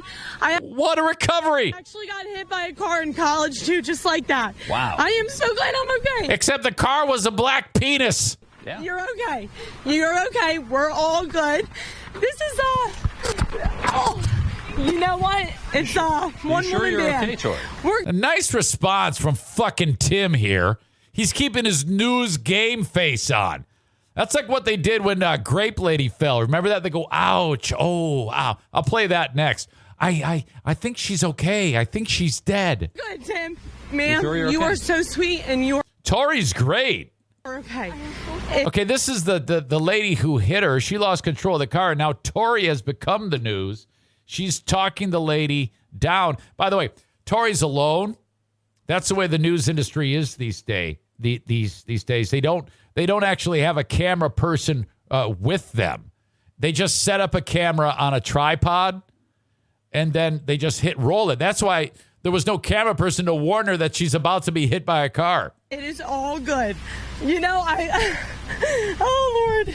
So you know, it's my last week on the job, and I think this would happen. So she set the camera back up. You were bumped Specifically in. to me, Tim. Were you bumped down low, Tori, or were you hit up high? I couldn't really tell from the looking. Oh, What does it matter, fucking Tim? I don't even. Do you know if I was bumped? Were you hit in the head and shoulders area? Or was this more like a hip ass hit by the car? What do you think, you fucking idiot? Do cars fly, dickhead? Down, lower, up, high, sir. I just saw you disappear. I don't even out of know. the screen. I don't even know, Tim. My whole life just flashed before my eyes. But this is live TV and everything's okay. I thought I was. Boy, he is so keeping it together too much. Show some emotion, Tim. In a safe spot, but clearly we might need to move the camera over a bit. Yeah. So let me do that while I'm thinking of it. Now, just to set you stage for you, once again, Tori's in an area right now. There's been a water main break, so there are emergency vehicles around there. And a lot of times, what we have seen in those kind of situations are she needs to say, "Fuck you, Tim. I'm the news, not you." When emergency vehicles are around, there's a lot of confusion from people about drivers about. Yeah, thanks for breaking it down, Tim. Where to go? So it's possible People that's get what happened distracted there. a little bit. Yeah. Sorry, you didn't even see the car God, coming. that woman. Oh, God. I don't know who's a bigger asshole today. Tim the news dick, or Kamala Harris. Corey says Tim is the ultimate professional. He's too professional. God. All right. Let me get the grape lady. Oh, ouch. Okay, give me a second. I got to get some audio here. Grape lady fails. And one of the things that's done is right here, these buckets are filled with grapes. What kind of grapes? These are filled with Chamberson grapes, and the winner this Saturday who stomps the most juice will actually win an overnight stay here at Chateau Alon. You ready? You ready to try it? Yeah, sure. Let's go. Not disgusting. All Let's right, go. you ready? Give us a 30-second time. Here we go. So what's the deal here? There's a contest to stomp, and how are you measuring who does the best stomping? Well, yeah, pretty clear. The most juice, you fucking airhead. Nice question. And whoever stomps the most juice wins an overnight stay, but Whoever has a ruptured aorta falling off of this wins. it's not the only thing you can do. The measuring cups are down below, right? Measuring cups are down below. All right. And if you win, you get to stay at Chateau Alon. And what else do you have going on here? Well, if grape stomping's not your thing, you can come and spend the day listening to live music, eating international foods, having wine tours and tastings, vineyard tours, seminars, arts and crafts. It's a lot of fun, a whole day. Stop. Oh, stop! I can't. Ow, stop. I can't breathe. Stop. No. Oh, boy, dear. I think she's actually hurt. No, I there. think she is. Yeah. Yeah, I just said, I think she's hurt. No, I think she is. Hurt. She took a hard fall off there. Boy, Okay. gosh, I hope she's okay. She's dead. Okay. We're going to make sure she is. We'll try and Gus check is on there. her and get back All to you right. as soon as we can. We'll be back right after this. Gee. Look at the looks on their faces. Did the was this that shitty of quality when we first watched this? However long ago that was. My God.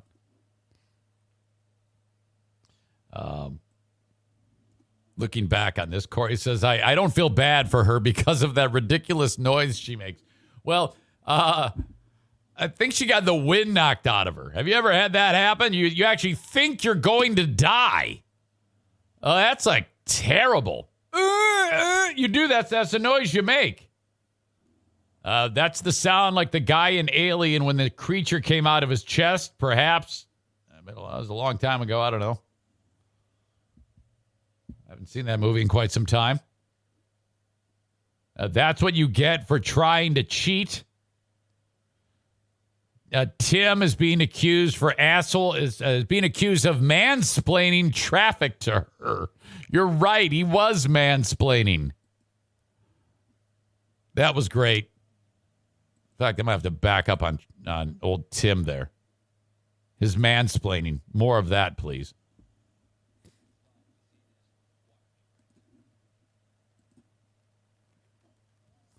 Oh.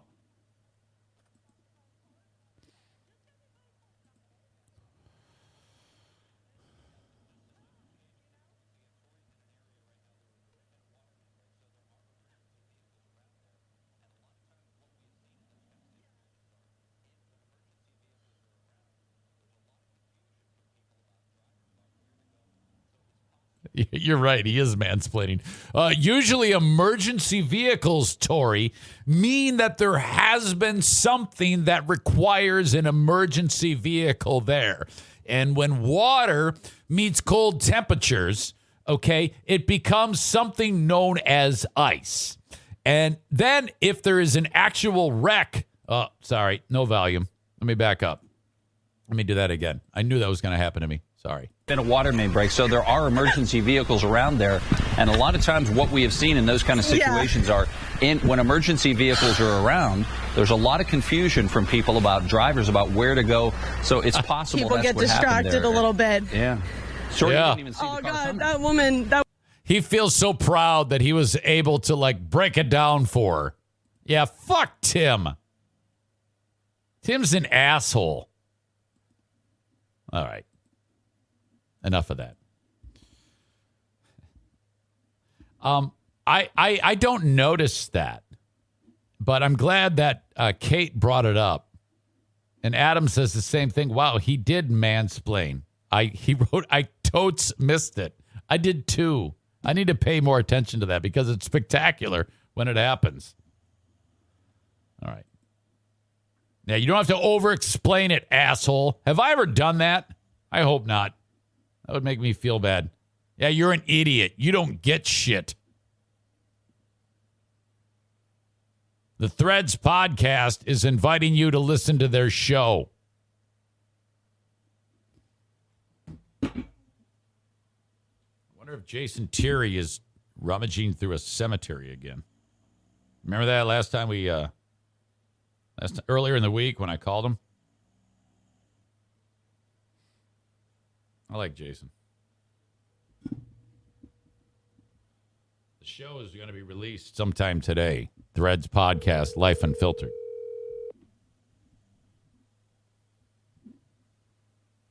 Come on. Hey. Oh, what do you want? Hey, I'm on the podcast. I told you. Oh, good job. Yeah. Are you tromping around throughout a cemetery right now? No, I'm shopping at Walmart for a gig work job. Oh, okay. Is it okay to have a conversation while you're working? Yeah, I'll just try to not swear so much. Yeah. All right. You don't have to. Yeah, I wouldn't. I mean, don't want to get you in trouble. I mean, my God. What's up? Did I say, I might have said rummaging, but it's rucking. I think I said it wrong. Rucking is the term, right? Correct. Okay. All right. So what are you shopping for today? What's on the shopping list for these people? Or is it not a good idea to say? No, we got, let's see, Cocoa bologna, some oranges, cream cheese spread, an onion. Yeah, pretty basic, low order. Have you ever delivered anything in your gig work and you were met at the door with someone who wanted to have sex with you? No, unfortunately, I have not. In your time talking about gig work, is it called Gig Economy Podcast? Correct. Second podcast that you do. Has anyone ever revealed that has happened? Because you're heard all around the globe on that show. Okay, yes, it has definitely been talked about. Wow. Okay. Kate here says that only happens in porn, Eric, but I don't believe that. I believe that actually has happened to people. Yeah, I believe it has too. It's probably more common that they come with no clothes, come to the door with no clothes on. Okay. Did you hear that Meatloaf died? I did. That's very sad. We were talking about that earlier on the show. Yeah, but I mean, I guess. I mean, wait, what? It's Meatloaf. I mean, I don't know. He sold 100 million albums. Oh my gosh, he did? Yes. That's incredible. Yeah, he has had a huge success. Huge success. Okay. I don't want to get you into trouble talking about Meatloaf, but I do want to talk to you because Threads podcast Life Unfiltered is released. When is it released today? Yep, Friday, 6 a.m. So it's out right now. Correct. Okay. So I am encouraging folks when they're done listening to Poo Poo Kaka on this show to listen to your show. Well, I appreciate that. Well, you paid me. You paid me to say that. Of course I'm going to say it. Yeah, that's true. You actually, I'm like your whore. Oh, wow. Good thing I got AirPods in. What? Tell me one particular thing that people can look forward to on this show that was just released. Oh, God, you kill me when you do this. Why? It wasn't there one moment that you were like, man, that was great? There has to be. Yeah, we played 90s trivia to start out the show, and that's it. Perfect. And I won. What was one of the questions that? Well, I don't want to spoil it. Let me take that back. I don't want you to answer that. How about I just give you a question, you try to answer it if it's 90s trivia. Okay. Who sang the song? Well, this is 80s trivia. Pump Up the Volume. Pump Up the Volume. Dance. Yeah. Yeah, I know that song. KFM or I don't even know if that's a band. No, I don't have it. Mars. Oh, I wouldn't have gotten that. I know the song though. Who did the Humpty Dance? Name the group. Oh, I know that. Oh, shit. Come on. I want to say Bismarcky, but damn it. No, it's Digital Underground. Oh, I'm terrible. I know the songs at least. Like if we were doing Name That Tune, I would be perfect. I don't know. Maybe we've stumbled upon a bit. 90s trivia with Jason from Threads podcast. Yeah, I'd love to do that. My Mike brought a game that actually had cards in it and stuff. So he's a little younger than me though. So he's like 6 years younger than me. So I was probably mid-teens I was mid-teens when the 90s were going on. So yeah, all right. Nobody cares. All right. Well, geez, just trying to help. No. Thank you, Jason. Enjoy the rest of the day, and I hope you have a good weekend. Okay. Yeah, you too. Thanks for calling. Okay. Bye. All right. Bye. Threads podcast. Life Unfiltered. Life Unfiltered. Hang on. Oh, my God. Okay. Make sure my audio's good. Doing all right. Sorry about not having the volume up on the second time I played that story. I feel bad about that. Idiot. I'll edit it out for the audio podcast. But I cannot believe that chick got hit by a car. That could have been terrible. Holy shit. All right. You may remember on this show, Ben, myself, I think Brett Hayes was here too. Yes. And I think Nick in Maine did this as well. The One Chip Challenge. That was devastating to me. I mean, it was bad. I was vomiting for a significant time afterwards. It was rough. Lodi, California. Trouble with the One Chip Challenge. crazy. Another social media challenge gone. This is weird. They got voiceover work is in one side of your speakers, and then the interviews are on the other side of your speakers. Not the fault of your pal Eric Zane. Wrong. A lot of kids follow their peers, so even if they don't know what it is, they don't know the concept. She's woman-splaining. She's Latino-splaining. Latina-splaining. The Dare, created by chip company Pocky, asked people to eat a single chip covered in hot sauce and peppers, concerning parents. I don't know about the other kids. Sometimes there's I dare you to do this, and that's the problem. I know my son, I believe he wouldn't do that, but who knows? At least 9 students from Lodi High School, home of the Flames, took the fiery Home of the Flames challenge and got sick, sending 3 of them to the hospital last week. We just need to watch our kids more. It's kind of dumb because there's better ways to entertain yourself. I disagree. I think it's good that they did this because they have a story now. It won't kill them. No, I take it back. If you're a person, actually it says right on the thing, it gives you a warning, like if you're susceptible to, like if you have heart problems or pregnant, don't eat this thing. I mean, that's what it says on the fucking package. I mean, it's ridiculous. It's absolutely ridiculous. And I know all this shit about Nick did well in that thing. He's fucking crazy. He is an alien and he's a sick bitch. All right. He is a sick man. Not only did he eat it, he didn't take a drink of like any, half and half that helps put out the fire a little bit, like for extended time, more than even needed. He is a lunatic, all right? He is not okay. Chip is made with Carolina Reapers and Scorpion peppers. Those 2 peppers have been rated as high as 2 million Scoville units, and jalapeno is somewhere around 5,000. So they're about 400 times hotter than a jalapeno. Unbelievable. I'll never forget the sensation that I was consuming some type of chemical cleaner. The second I put it in my mouth, I was like, what have I done? And as the material that I chewed up interacted with the inside of my digestive system, my stomach started to send me messages, just these horrible pain messages. I mean, it was intense pain.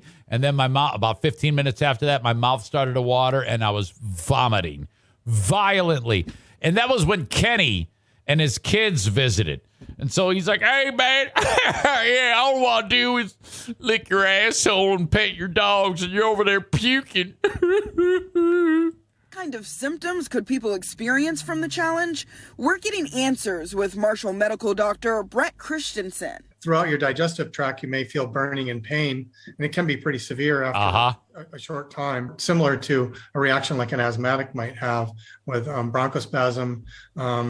And if they have persistent vomiting, they could need IV hydration or medications to stop the vomiting. The Lodi Flames taking on a flaming hot challenge. The district is looking to extinguish. So we do not want them to All right, enough puns. have those chips on campus, and we don't want them engaging in this kind of challenge. Yeah, then they'll just do it at home. Okay. Yeah, it's fucking nuts.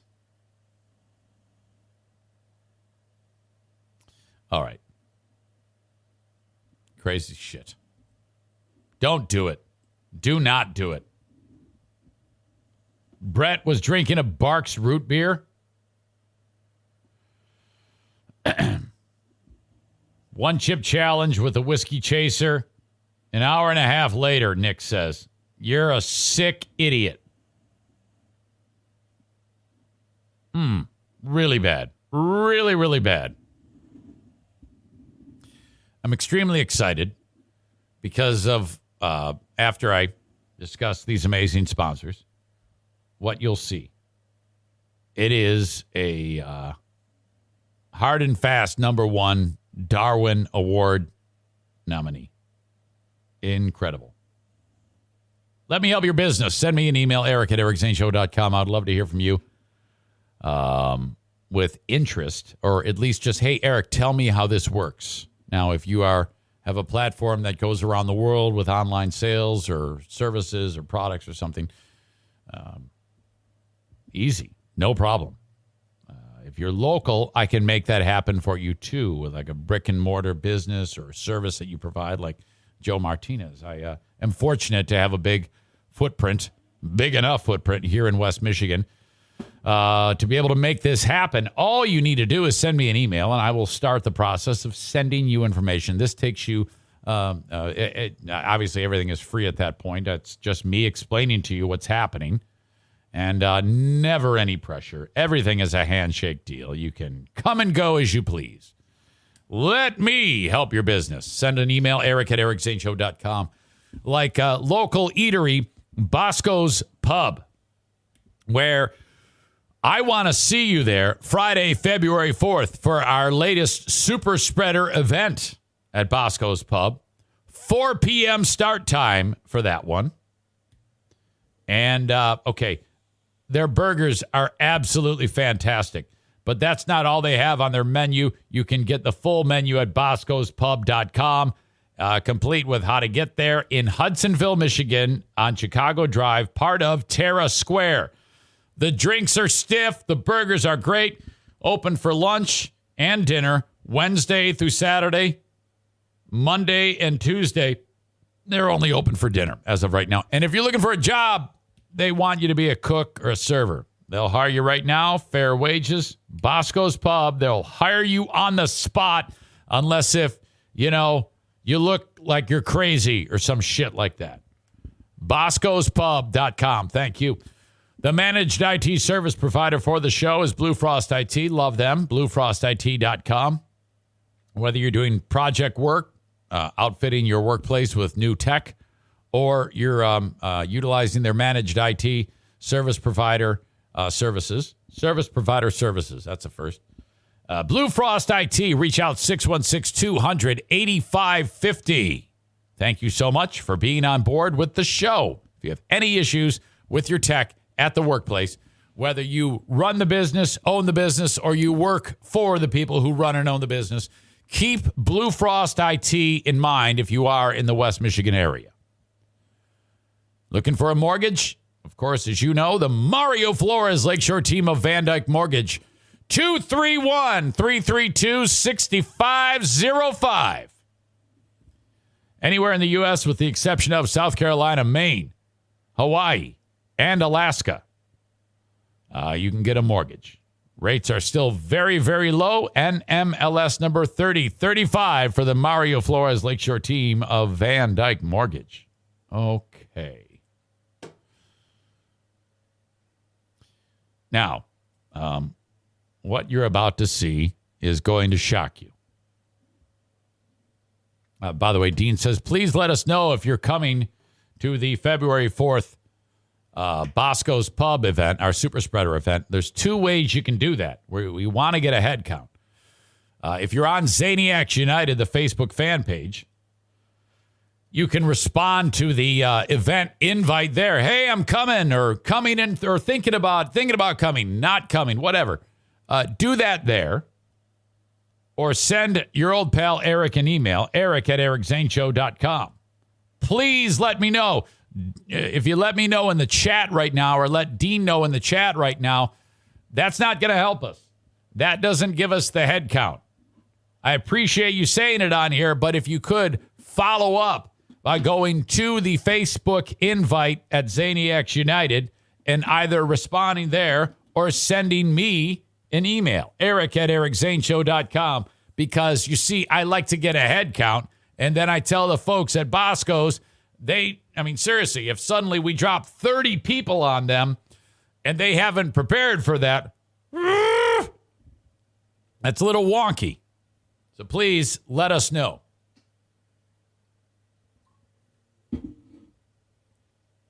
Okay. Like Lisa says she's going to be there with Eric. Make sure you bring Eric. I had a great conversation with your husband, Eric. I don't know who Cocktail Sauce MF is. Lisa says, I already signed up on the Facebook invite. Thank you. Thank you. I appreciate that. All right. You're going to love this. Cocktail Sauce is Andrea's mom, Marcia. I love her. she going to be with us tonight on the Ben and Eric Patreon podcast? Ben and I meet again at 7 p.m. with you. I'll send out the email to you Patreon members to invite you on. All right. And then you can hang out with us. Marsha's a riot. Her laughing with her partner in crime, Andrea, makes me laugh and makes everybody else laugh. It's a riot. My God, is that great. Saul already told me he can't be there if it's after 7 p.m. That is a religious observance that takes place. I forget what that's called. But Friday after 7, Saul shuts it down.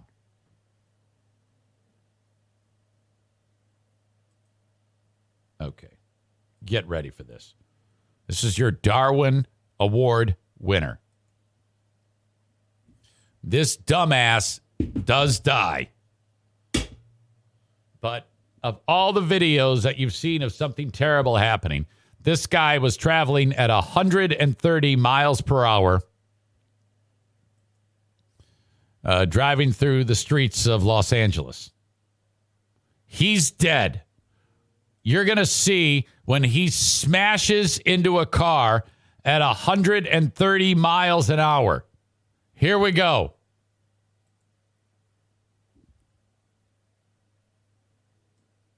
There's no sound of the video. Look at, he's ripping along at a high rate of speed. I mean, he's cooking 130. Now, you can see on the traffic helicopter, they've got, it says 99 miles per hour. They can actually measure it from, so they are just, the guy who's doing the traffic report, it's like, oh my God, look how fast he's going. We might see the big one. And boy, do we. We're going to watch this many times. He dies at a certain point. Look at the speed and the watch. Here we go. Here we go. Any second. Sorry. He's slowing down. Oh, my God. What the fuck? Hold on. Okay. He hits and goes flying. Uh-oh. Shit. Damn it. What an asshole. I had it and then I lost it. Give me a second. Oh, no. Shit. I'm such a dick. Okay. This is so crazy. That impact. And his body goes flying. Look like the Isle of Man. Oh.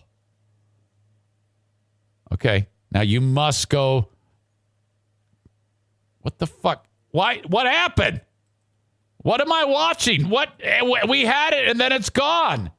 We love this book okay, so much. The shit has officially hit the fan here. Hold on a fucking second. I had it and then it vanished on me. We need to watch that at least 700 or 800 more times. All of a sudden, I have an edited version. I don't want an edited version. I want the big hitter. Okay.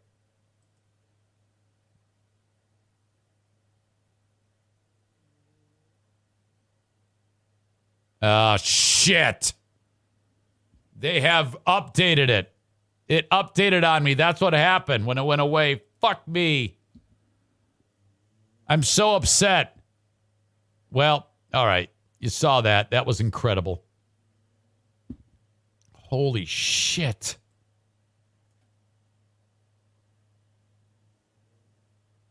Eric struggling is almost as funny as the video.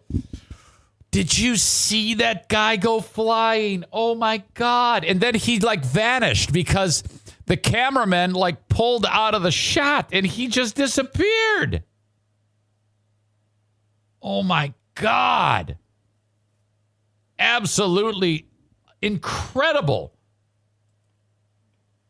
According to the article, as the driver approached the intersection, he slammed into another vehicle, could be seen flying through the air. He did die dead on the scene. I thought he was going to wind up on the roof. If you saw as they pulled out of the shot, you'd see him laying there because of the fucking distance and height. Jesus, people are so stupid. Oh. Yeah. I don't want to spend any more time on it, Aram. I'll come back to it. If I find it, I'll link it up. But it was, ooh, boy, incredible. Another podcast that I want to mention, and that is my friends over at Just Chirpin'.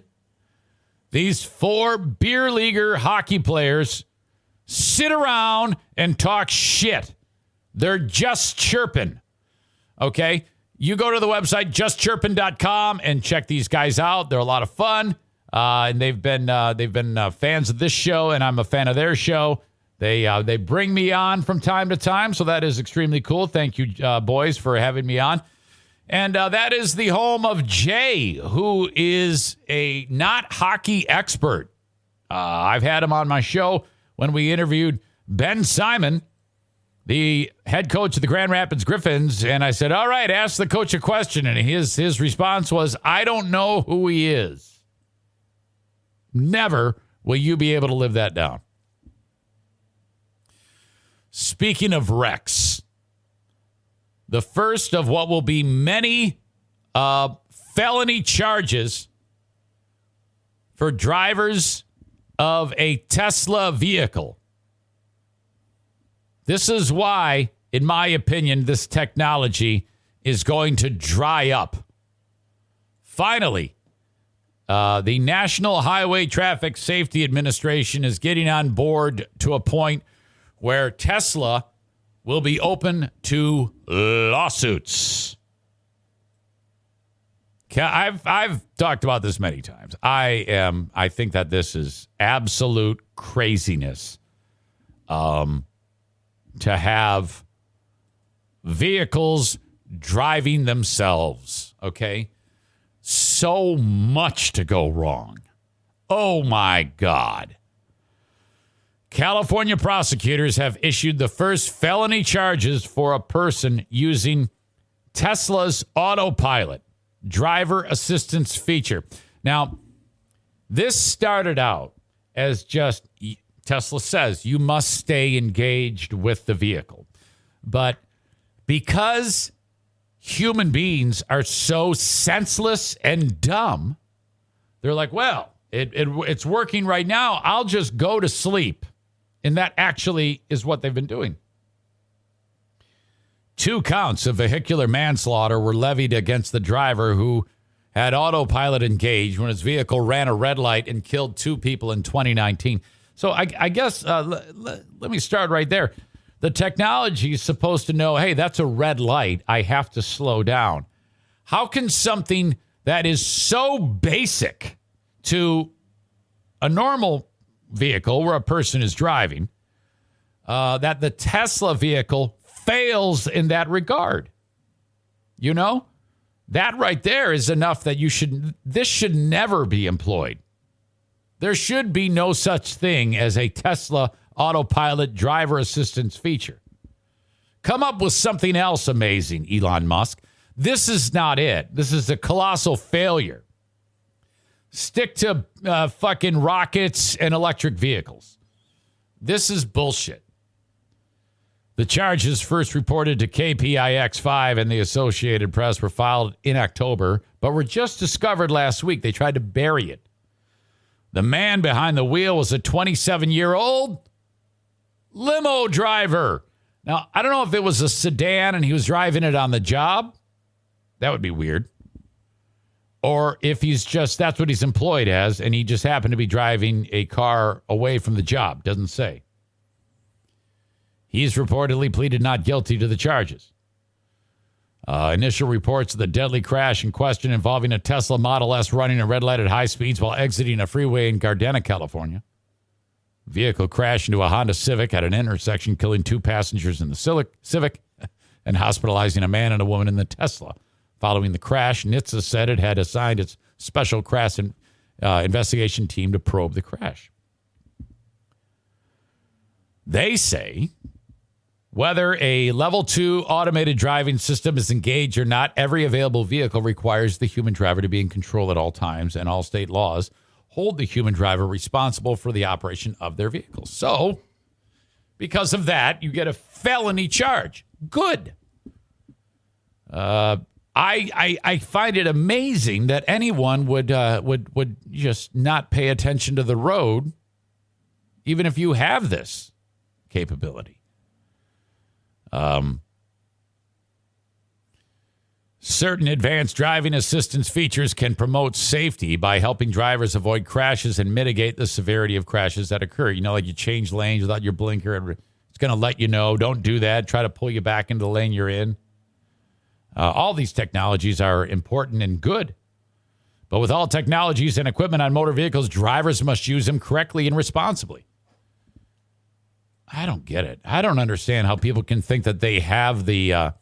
that it's well within the limitations of the vehicle to just not engage the wheel and what's in front of you. This is important because it's the first felony charge involving a widely used driver assistance technology.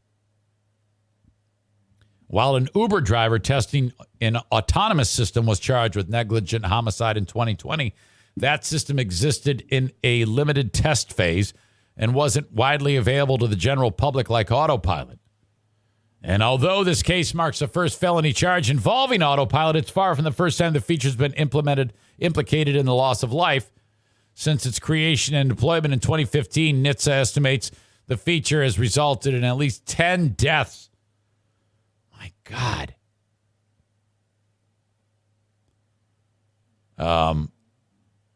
Tesla's systems have drawn the ire of top safety officials. They've come under renewed scrutiny last week following the new update that introduced an assertive driving profile that may lead to Tesla's engaging in more rolling stops, which could violate U.S. traffic laws. God, why are we even doing this? Didn't we do just fine with people behind the wheel? Sure, people die behind the wheel all the time, but my God. I am not on board. Not on board with Tesla vehicles driving for me. No way. You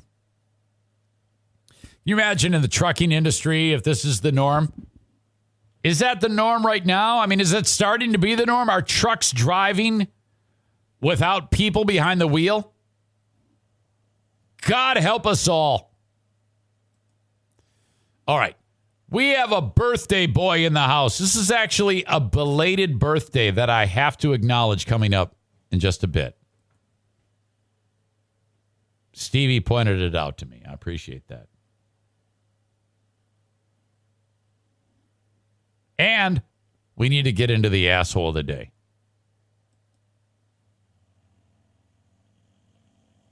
First off, though, before I let you go, the show, I have a spot on Cameo that I'd like you to check out. Cameo.com/Eric Zane. Hire me for someone's birthday, a roast. I can be as nice and as mean as you want me to be. Just let me know, and I will take care of the rest. I kind of regret the one I did for Avery on behalf of Avery's mother, Sarah Rookrock Roosh. It kind of became more of a roast for Sarah, saying that she puts Avery's jizz socks in her mouth. I'm sorry about that. I owe you one. Cameo.com/Eric Zane. Horizon Hydroponics invites you to check them out online. Horizen. That's slowly. Horizen. HorizonHydroponics.com. If you're growing indoors, thank you. Horizon Hydroponics. You can save 10% when you buy online. Anywhere in the U.S., use the coupon code ZaneShow, and you will save 10% on your online order. You can have it shipped to you for free for orders over $250. Otherwise, if you're local, buy it online and go pick it up. You can that way utilize my coupon code, and then you don't have to worry about the shipping charge. Thank you to Frank Fuss for My Policy Shop Insurance. Call or text 616-914-4070, and please mention that I sent you. Okay. It's key to remember that he is an absolute guru with everything Medicare. You know, if you're turning 65 or someone you know or love is getting ready to turn 65 or is past 65, this needs to happen once a year. You need a checkup on your Medicare setup. Frank can make adjustments to it like he did for my brother-in-law, the NFK, and helped him immensely All right. He goes, Eric, your brother is overpaying for insurance that's not that, or for Medicare insurance that can be better. I can help you. And he did. Thank you. Also, life insurance. My God, I can't stress this enough. I like to put this bug in your ear. If you're a mom, a dad, husband, wife, you have more people in your life than just you. Get a policy. My God, you can get a ton of coverage for like next to nothing. Because in the unlikely event you drive your motorcycle at 130 miles an hour and get greased, what the fuck, man? You got to take care of these people when you're going up to the Rainbow Bridge. 616-914-4070 for Frank Fuss at My Policy Shop Insurance. That reminds me, I got to make some commercials for Frank for Jethro FM. Frank's Jethro ads. Finally, last but not least, Paintball War 17. The Trail of Tears Challenge. Amsoil and Tears happens in just over 1 week. Sunday, January 30th. I just heard from Terry. He and his family will be there. 5 people from Terry's family. 2 paintball scholarships awarded from Terry. This is when I was going to talk about that, but I had to do it earlier because Terry decided to fucking spill the beans on it. If you want to play paintball, there's 2 paintball scholarships available, valued at $70. All you have to do is send me an email, eric@ericzaneshow.com, and say something nasty about Terry. Subject line, paintball giveaway. Send me an email, and it could be you. Thank you to Terry and Beth for supplying the scholarship. Otherwise, it's $35. I want to see you there. I need an RSVP from you. eric@ericzaneshow.com. And there you go. As well, book a party at TC Paintball. You're indoors this time of year, and man, is it awesome. TCPaintballGR.com. Terrific entertainment option for you and yours in Grand Rapids, Michigan. Could be workplace team building. Could be your buddies you play poker with. Could be you and your kid and the neighborhood kids and their dads. Oh, my God. Awesome. TCPaintballGR.com. Happy birthday, Paul. Oh, thank you, Gene. I'm 70 years old as the lead singer of Kiss. Paul Stanley turned 70. Ugh. Paul Stanley, bad plastic surgery. Yeah, it's rough. Okay, let's take a look at this. Okay. It's that surprised look. It's I don't know what it is, but this is Paul younger. Now, if he aged appropriately and did not get surgery, he wouldn't look like this one right here. Okay? It's that pursed lip look and how the eyebrows, it's just odd. The mouth that takes place, the mouth appearance. All right. Hold on a second.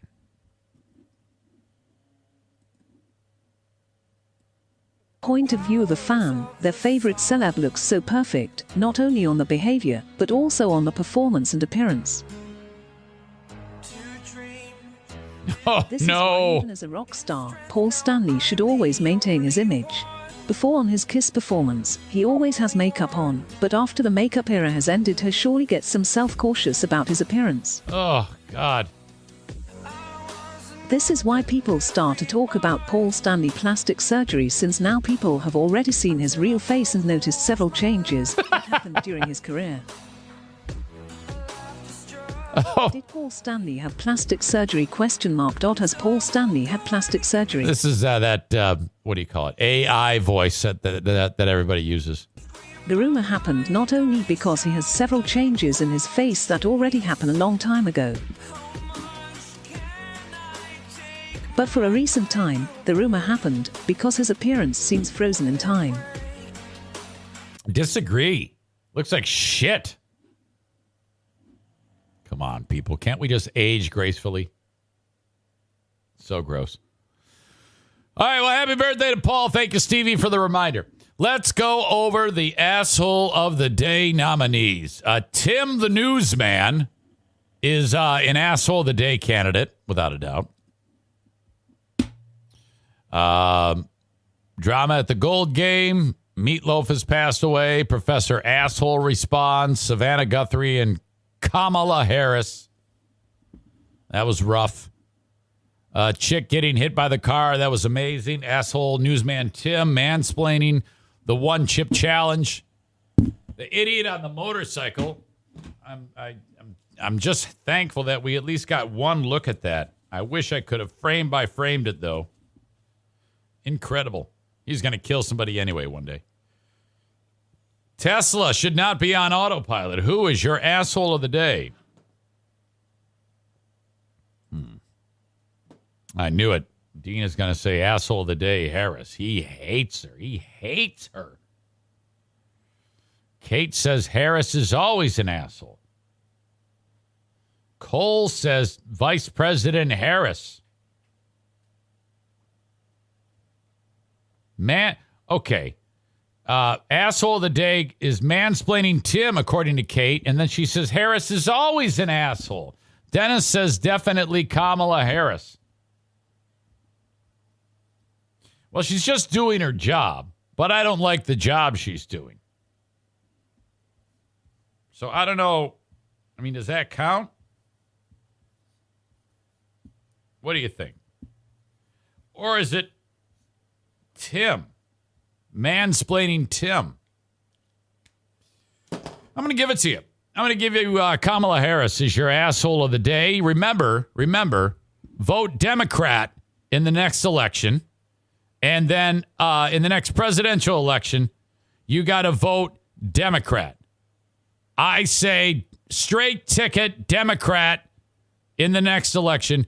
Kamala Harris is your asshole of the day. Okay. Folks, I thank you for your time. I appreciate you so much. And I think I've covered everything. Kate says, eye roll, and then she writes typical. Oh. Again, you have a vote. I have mine. You don't. I don't sit there and say, you're an asshole. I don't give you eye rolls because you want to vote for these maniac Republicans. This is the lesser of two evils. The Republicans are the absolute worst. Thank you, folks. Have a great rest of your day.